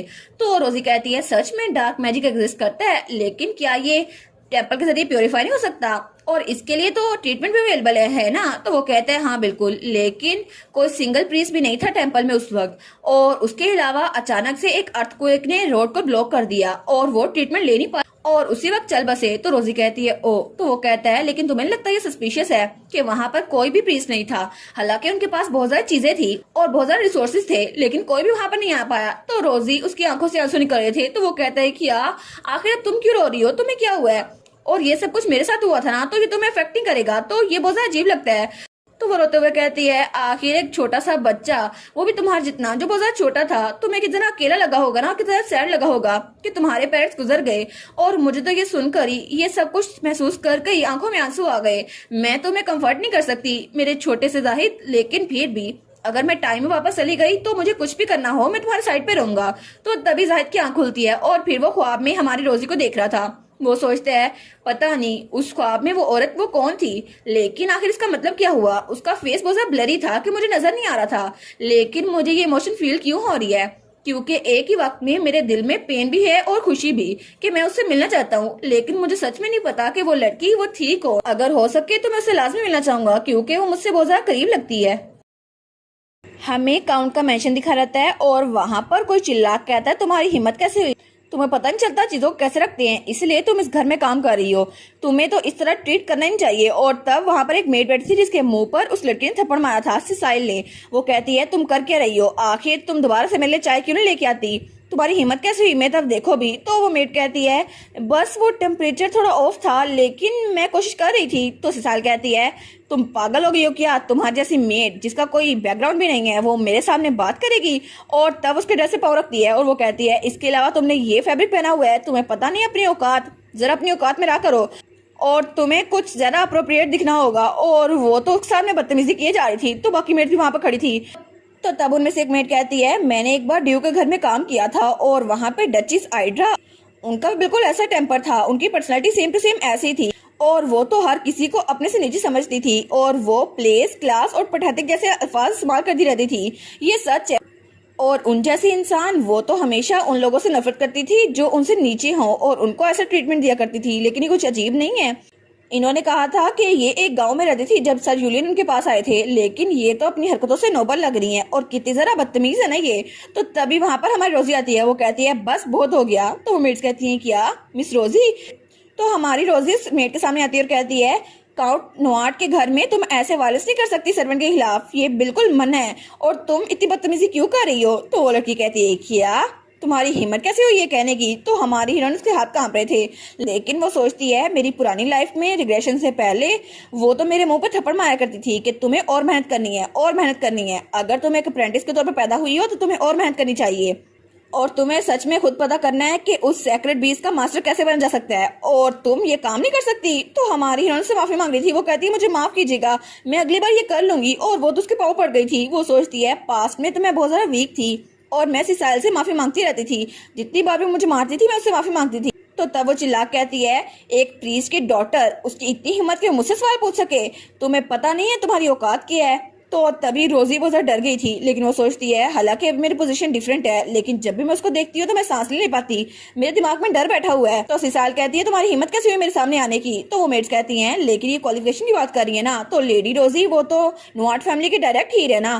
तो तब रोजी वो सोचती है नहीं, मैं ऐसे नहीं रह सकती अपने पास के शैडो के जरिए क्रश होते हुए। तो तब वो कहती है हाँ ये सच है, मेरे फादर एक प्रीस्ट थे और मुझे ये भी पता है कि मेरे पास सेक्रेट पावर है, लेकिन तुम मुझे ऐसे ट्रीट नहीं कर सकती। और मर्सी, लव, एम्पैथी और अंडरस्टैंडिंग ये टेम्पल की वैल्यूज हैं जिसके बगैर कोई भी प्रीस्टेस नहीं बन सकती। तो तुम्हें इस बात से फर्क नहीं पड़ना चाहिए मेरे पास कितनी कम सेक्रेट पावर है। मैं इस बिहेवियर को बिल्कुल भी कबूल नहीं करूंगी, तुम ऐसे कैसे कर सकती हो? तो वो लड़की कहती है तुम पागल हो गई हो, तुम्हारी हिम्मत कैसे हुई कि तुम जैसी छोटी सी लड़की वो मेरे सामने जुबान चलाए? तुम्हें पता भी है मैं कितना इंपॉर्टेंट हूँ। और तभी वो उस पर हाथ उठाने लगती है और तब वो कहती है तुम्हारी हिम्मत कैसे हुई तुम बदतमीज लड़की। लेकिन तभी उसका हाथ वहीं पर रुक जाता है क्योंकि वहां पर उसके ग्रैंडफादर की आवाज आती है आखिर यहाँ पर हो क्या रहा है। और रोजी तो बहुत ज्यादा डर गई थी। तो उसका ग्रैंडफादर वहां पर आता है, कहता है तुम्हारी हिम्मत कैसे हुई मेरे घर में मेरे लोगों पे हाथ उठाते हुए? तो वो लड़की डर गई थी। तो रोजी का ग्रैंडफादर कहता है तुम हो कौन? आखिर तुम यूलियन की वजह से यहाँ पर आई हो, लेकिन तुम ऐसे एक्ट कर रही हो जैसे हमेशा से यहाँ पर रहती थी। तो वो लड़की कहती है क्या यहाँ पर कैसे आ गया? तो तभी वो अपना पेट पकड़ लेती है। तो तभी वो कहती है ओ मेरा स्टमक बहुत ज्यादा दर्द कर रहा है, ओ माय गॉड मुझे लगता है मेरी तबीयत खराब हो रही है। तो सिसाइल रोने की एक्टिंग करते हुए कहती है नहीं प्लीज, यूलियन पहले ही अपनी मेमोरीज खो चुका है, लेकिन अगर ये बेबी मुझे छोड़ के चला गया तो फिर। और वो तो ड्रामे किए जा रही थी। वो कहती है बेबी, मेरा बेबी। लेकिन तभी उसका ग्रैंडफादर कहता है लगता है इसको रेस्ट की जरूरत है, तो इसको मेडा ले जाओ। तो उसकी मेट्स कहती है क्या? तो तभी सिसाइल सोचती है मेडा, आखिर वो कौन सी जगह है? तो वो मेड सोचती है मेडा, लेकिन क्या ये सच में इतना सीरियस है? तो लड़की सोचती है आखिर ये मेडा है किस जगह जहां मुझे ये भेज रहा है। तो तब उसका ग्रैंडफादर कहता है तुम लोग कर क्या रही हो, जल्दी करो। वो कहती है जी जी काउंट। तो तभी वो अपनी रोजी के पास आता है और कहता है क्या तुम ठीक हो रोजी? वो कहती है जी ग्रैंडफादर। तो तब वो कहता है सिसाइल अब तुम जब तक डॉक्टर नहीं रहता तब तक तुम मेडा में रहोगी और डॉक्टर ने कहा तुम रेस्ट करो। तो वो कहती है क्या ये मुझे वहां पर भेज रहा है, लेकिन ये जगह आखिर है क्या? और तब हमारी हीरोइन को याद आता है जब वो अपने ग्रैंडफादर के पास गई थी, उसने कहा था ग्रैंडफादर प्लीज आप मेरी बात सुन ले, सिसाइल को रेस्ट्रिक्शन में रखें प्लीज, मैं आपसे कुछ और नहीं मांगूंगी। तो ग्रैंडफादर कहता है क्या बिहेवियर रिस्ट्रिक्शन, लेकिन क्या वो जरूरी है? तो वो कहती है जी बिल्कुल, प्लीज उस लड़की को मेडा में रखिएगा और मैं अपॉर्चुनिटी क्रिएट कर दूंगी, लेकिन आपको पता होना चाहिए कि उसको आउट ऑफ कंट्रोल होने से कैसे रोकना है। और वो सोचती है मेडा वो तो एक ऐसा एनेक्स है जो कि डीपेस्ट पार्ट में है नॉर्थ स्टेट के, और दूसरे लफ्जों में कहूँ तो वो बाजार आलिशान जेल है जहाँ पर ग्रैंडफादर उन लोग को रखते हैं जिन पे उनको शक होता है कि वो हमारे एनिमीज ना हो, चाहे वो मेहमान के तौर पे क्यों ना आए हो, लेकिन किसी को शक नहीं होता कि वो जेल में रह रहे हैं। तो उसके ग्रैंडफादर सोचते हैं अच्छा तो ये जानती है वो कौन है। तो तब हमारे रोजी के हाथ कांप रहे थे। वो कहता है क्या तुम उस औरत को जानती हो? वो कहती है जी मैं उसको जानती हूँ, लेकिन अभी मैं आपको बता नहीं सकती। तो उसका ग्रैंडफादर कहता है ठीक है, मुझे लगा ही था वो बहुत ज्यादा सस्पिशियस है, लेकिन जैसे तुमने कहा मैं वैसे ही करूंगा। और उसके बाद वो सिसाइल वहां जा रही थी और हमारी रोजी उसको देखती है। वो सोचती है मुझे पता है कि इसके पास बहुत ज्यादा होली पावर है, लेकिन जैसे ये टेंपल में एंटर हुई थी ना हर कोई इसकी तारीफों के पुल बांध रहा था और टेंपल में हर किसी को उसकी होली पावर के हिसाब से रैंक मिलता है। और इसको मेरा ये कहना बहुत ज्यादा बुरा लगा होगा जब मैंने इसको टेंपल के असूल बताए और मैंने कहा हम पीछे बैठ के देख नहीं सकती, लेकिन ऑफ कोर्स उसको टेंपल की वैल्यूज का सुनकर बहुत ज्यादा गुस्सा आया होगा, इसलिए तो उसने मुझ पर हाथ उठाने की कोशिश की थी। लेकिन पता नहीं वो यहाँ पर क्यों आई है, शायद वो कुछ बड़ा प्लॉट कर रही है। लेकिन सबसे पहले हमें उसे मेडा में लॉक करना होगा और फिर हम कोई क्लू ढूंढ सकते हैं। तभी वो ऊपर होती है। वो कहती है क्या मुझे कौन उठा रहा है? तो तभी वापस ग्रैंडफादर को उठा लेता है। वो कहता है आप फिक्र ना करो रोजी, मैं यहाँ पर हूँ। वो कहती है ग्रैंडपा? तो वो कहता है हाँ। और चीजें थोड़ी हेक्टिक हो गई थी तो मैं तुमसे पूछना भूल गया, लेकिन क्या तुम उस जाहिद को पसंद करती हो? लेकिन अगर तुम्हें अच्छा नहीं लग रहा तो हम एंगेजमेंट को कैंसिल कर देते हैं। वो कहती है नहीं नहीं बिल्कुल भी नहीं, वो तो बहुत ही ज्यादा हैंडसम है और वो तो मुझे पसंद करता ही नहीं है। तो उसका ग्रैंडफादर कहता है क्या उसकी हिम्मत कैसे हुई कि मेरी ग्रैंड डॉटर को पसंद ही ना करे, वो डैम ब्राट, मैं अभी उसका मुंह तोड़ देता हूँ। वो कहती है प्लीज काम डाउन ग्रैंडपा, आप उसके जरिए ग्रैंड नोबल की काउंसिल को अटेंड करने वाले हैं, तो प्लीज थोड़ा शांत हो जाए। वो कहता है हाँ हाँ ये ठीक तो है, लेकिन तुमने कहा तुम उसे चाहती हो, और अगर तुम्हें उसे जान छुड़वानी हो तो उससे एंगेजमेंट तोड़ लेना, मैं तुम्हारे साथ ही खड़ा हूँ, ठीक है? तुम्हें ये सब कुछ करने की जरूरत नहीं है, और वैसे भी अगर वो तुम्हारे साथ बदतमीजी करे तो मुझे बताना, मैं उसको पूछूंगा। तो वो कहती है ठीक है ग्रैंडपा, लेकिन वो सोचती है कि ये नॉर्मल नहीं है, कि उसका रिएक्शन भी कुछ ऐसा ही था। तो तब उसका ग्रैंडपा कहता है तुमने साफ साफ सुन लिया ना जो मेरी ग्रैंड डॉटर ने कहा है ना? तो हमारी रोजी कहती है क्या ये किससे बोल रहे हैं, और वहां पे जाहिद खड़ा था अपने गुल्फ के साथ। तो वो कहता है ठीक है अंदर आओ, जो बात करनी है करो, लेकिन रोजी वो मेरे साथ ही रहेगी और तुम दोबारा उससे बदतमीजी करने की कोशिश न करना। तो हमारी उन कहती है क्या जाहिद जाहिद यहाँ पर क्या कर रहा है? तो तब वो लोग अंदर आ गए थे। तो रोजी कहती है कि तुम ठीक हो क्या, वो कॉमन क्वेश्चन आ गया है, और तुम यहाँ पर कब से खड़े हुए थे? तो वो कहता है जिस वक्त तुमने उसे कहा था रुक जाओ। तो वो कहती है क्या? तो वो कहता है हाँ बिल्कुल, तुमने कहा था काउंट नोआर्ट की फैमिली में ऐसा वायलेंस सर्वेंट के खिलाफ कबूल नहीं किया जाएगा। तो हमारी रोज सोचती है क्या इसको सारा कुछ पता है? वो कहता है मैं कुछ और बोलूं? वो कहती है नहीं नहीं मैं ठीक हूँ, और वो सोचती है इसे स्टार्ट से सब कुछ देख लिया। तो तभी वहां पर उसका ग्रैंडफादर आता है। वो कहता है ओए ब्रैड, तुम्हारी हिम्मत कैसी हुई? तुमने कहा तुम मेरी ग्रैंडडॉटर को पसंद नहीं करते, लेकिन क्या सच में तुम उसमें बिल्कुल भी इंटरेस्टेड नहीं हो? लेकिन तुम्हारी इस बात को मैं जाने दे रहा हूँ क्योंकि तुम अभी भी छोटे बच्चे हो। तो तब वो कहता है लेकिन अगर तुमने दोबारा से मेरी रोजी के साथ बदतमीजी करने की कोशिश की ना, तो जैसे तुम बड़े होगे ना मैं बिल्कुल भी चुप नहीं बैठूंगा। तो हमारी सोचती है वाह ग्रैंडपा तो बहुत जरा पैटी लग रहे हैं, लेकिन वो तो छोटा बच्चा है। तो उसका ग्रैंडफादर कहता है और कभी ये ना सोचना कि मैं बिल्कुल बच्चों की तरह बिहेव कर रहा हूँ, मैं बिल्कुल बच्चों की तरह बिहेव नहीं कर रहा, मैं एक स्लेव रह चुका हूँ, तो मैं बाकी बोर्न नोबल से बिल्कुल डिफरेंट हूँ। तो वो कहता है एक्सक्यूज मी। तो तभी रोजी का ग्रैंडफादर अपने कान बंद कर लेता है। वो कहता है ब्ला ब्ला, मैं सुन नहीं रहा, तुम मुझे जो भी कहो मैं सुन नहीं रहा, चाहे कुछ भी हो, तुम ड्यूक हो या जो भी हो, मैं रोजी को तुम्हारे साथ नहीं भेजूंगा कभी भी नहीं, और दोबारा कभी भी रोज से शादी करने के बारे में सोचना ना, और ब्ला ब्ला ब्ला, मैं तुम्हारी बातें सुनूंगा। और ये कह के वहां चला गया था। तो जाहिद वहीं पे खड़ा रह गया था। वो सोचता है क्या मुझे तो बात करने नहीं दी। तो तभी वहां पर हमारा स्कूलबा कहता है मैं मिस रोजी का क्वेश्चन का जवाब दे देता हूँ। वो कमिंग क्वेश्चन अभी तक पहुंचा नहीं है, लेकिन कल रात लॉर्ड जाहिद ने कहा कि वो आपसे मिलना चाहते हैं, क्योंकि पहले वो तो बिल्कुल बीमार थे, लेकिन जैसे वो आपसे मिले उसके बाद तो कभी वो बीमार रहे ही नहीं। तो फिर वो कहते हैं ऑनेस्टली उन्होंने कहा वो मिस रोजी को बहुत ज्यादा मिस कर रही है, इसलिए आधी रात को यहाँ पर आ गए, मुझे लगा था उनका दिमाग खराब हो गया है। तो जाहिद कहता है किया? तो रोजी कहती है ओ माई गॉड, क्या तुम सच में मुझे इतना पसंद करने लगे हो? लेकिन मुझे लगा था तकरीबन 10 साल लगेंगे, लेकिन तुम चंद ही घंटों में मेरे प्यार में पड़ गए। लेकिन क्या मेरा चार्म इतना ज्यादा अमेजिंग है? अभी तो मैं सिर्फ 12 साल की हूँ। तो वो कहता है नहीं नहीं ऐसा कुछ भी नहीं है। वो कहती है और अभी तो हम लोग शादी नहीं कर सकते ना जब तक हमारा डर नहीं बन जाते हैं। वो कहता है मैंने कब कहा हम शादी करने वाले हैं?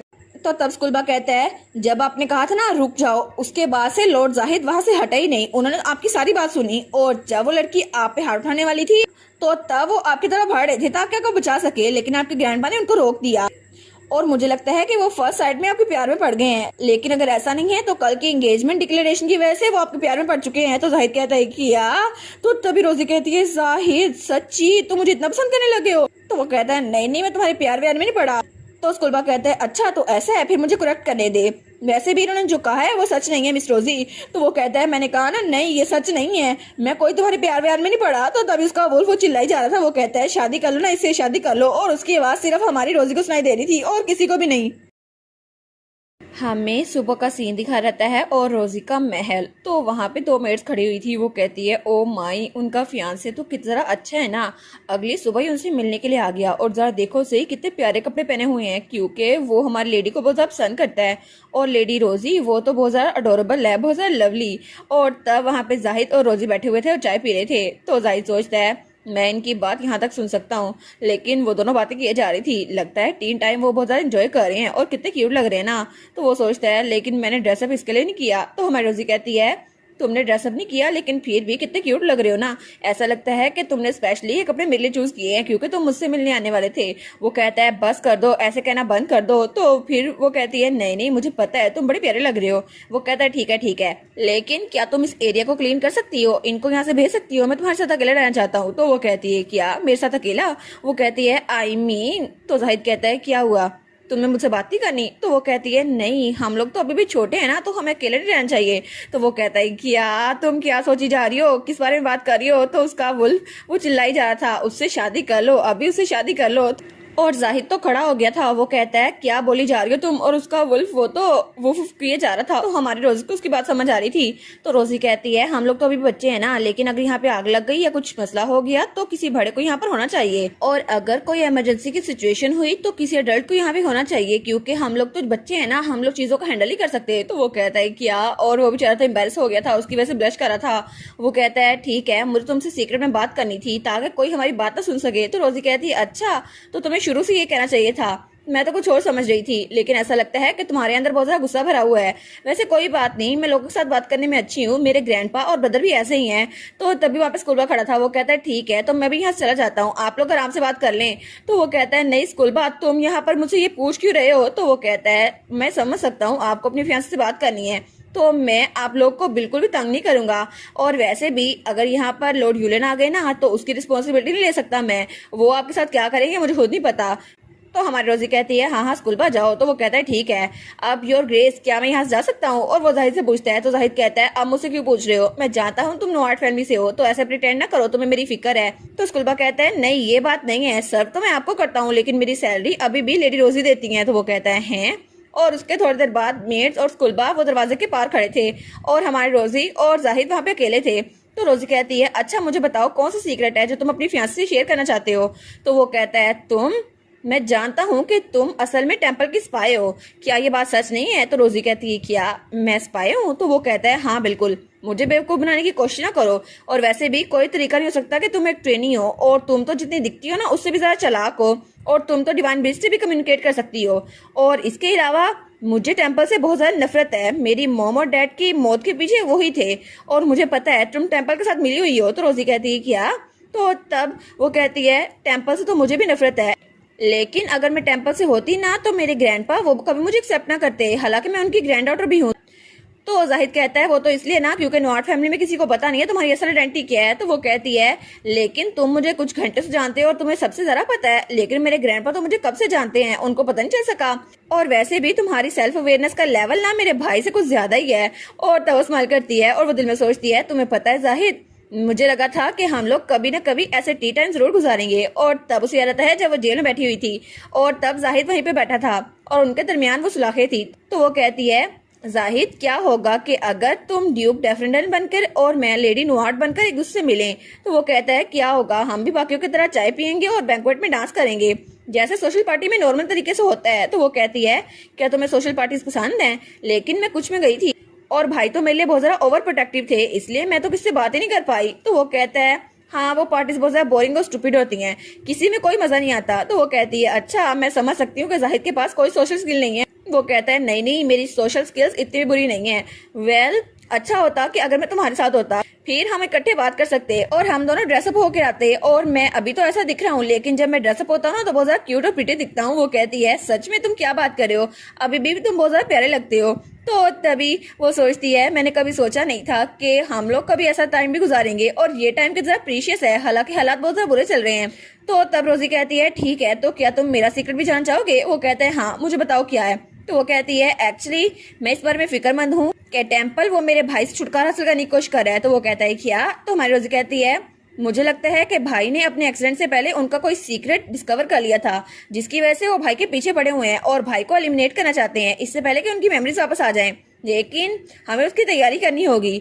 तो वो कहता है तो तुम्हें क्या तैयारी करनी है, बस इस मेंशन में रहो ना, ये सेफ है, और वैसे भी मैंने कुछ बैरियर्स देखे थे वो तो इतने स्ट्रॉन्ग है कोई भी इंट्रूडर यहाँ पे घुस नहीं सकता। तो वो कहती है लेकिन कई ज्यादा चीजें हैं जिसकी वजह से लोग यहाँ पे घुस सकते हैं और कई रास्ते निकल आते हैं। तो वो कहता है अच्छा मैंने सुना था वो नेस्टी वुमेन है ना जिसकी बात तुम पहले कर रही थी, मैंने सिचुएशन के बारे में सुना था, रफली मुझे पता है। वो कहती है हाँ बिल्कुल, वो मेरे भाई के लेवल बन के आई है, लेकिन मुझे लगता है वो झूठ है क्योंकि वो टेम्पल से आई है, और इसके अलावा वो इस वक्त यहाँ पर क्यों आई है जब फुल मून होने वाला है, और जैसे फुल मून आएगा तब सबकी होली पावर बिल्कुल वीक हो जाएगी। तो वो कहता है क्या तुमने कहा आज की रात फुल मून होने वाला है। वो कहती है हाँ होने तो वाला है। तो वो कहता है तो क्या मतलब ये ब्लैक मैजिक हो सकता है, और तब वो बताता है ब्लैक मैजिक सिर्फ फुल मून की रात को सही एक्टिवेट होता है जब होली पावर बहुत ज्यादा वीक होती है, और किसी को भी इसके जरिए मारा जा सकता है और उसका एविडेंस कुछ नहीं बचेगा। तो जाहिद कहता है तुम्हारी फैमिली में हर कोई टेम्पल से नफरत करता है और अगर कुछ हो गया तो टेम्पल वो पहला सस्पेक्ट होगा, लेकिन आखिर वो ऐसा ही तरीका इस्तेमाल करेंगे जिसकी वजह से कोई ट्रेस ना बचे।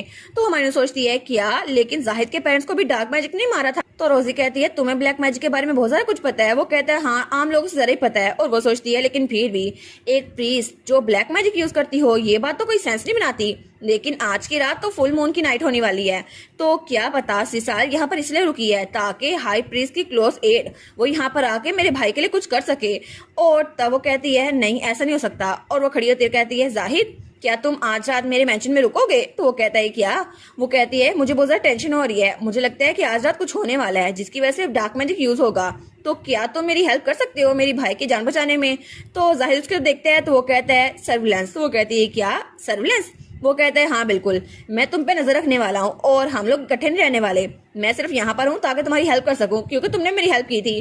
तो वो कहती है जाहिद, और पीछे से उसका वुल्फ फिर से चलाई जा रहा था, शादी कर लो उसे, शादी कर लो, तुम दोनों कितने क्यूट हो ना।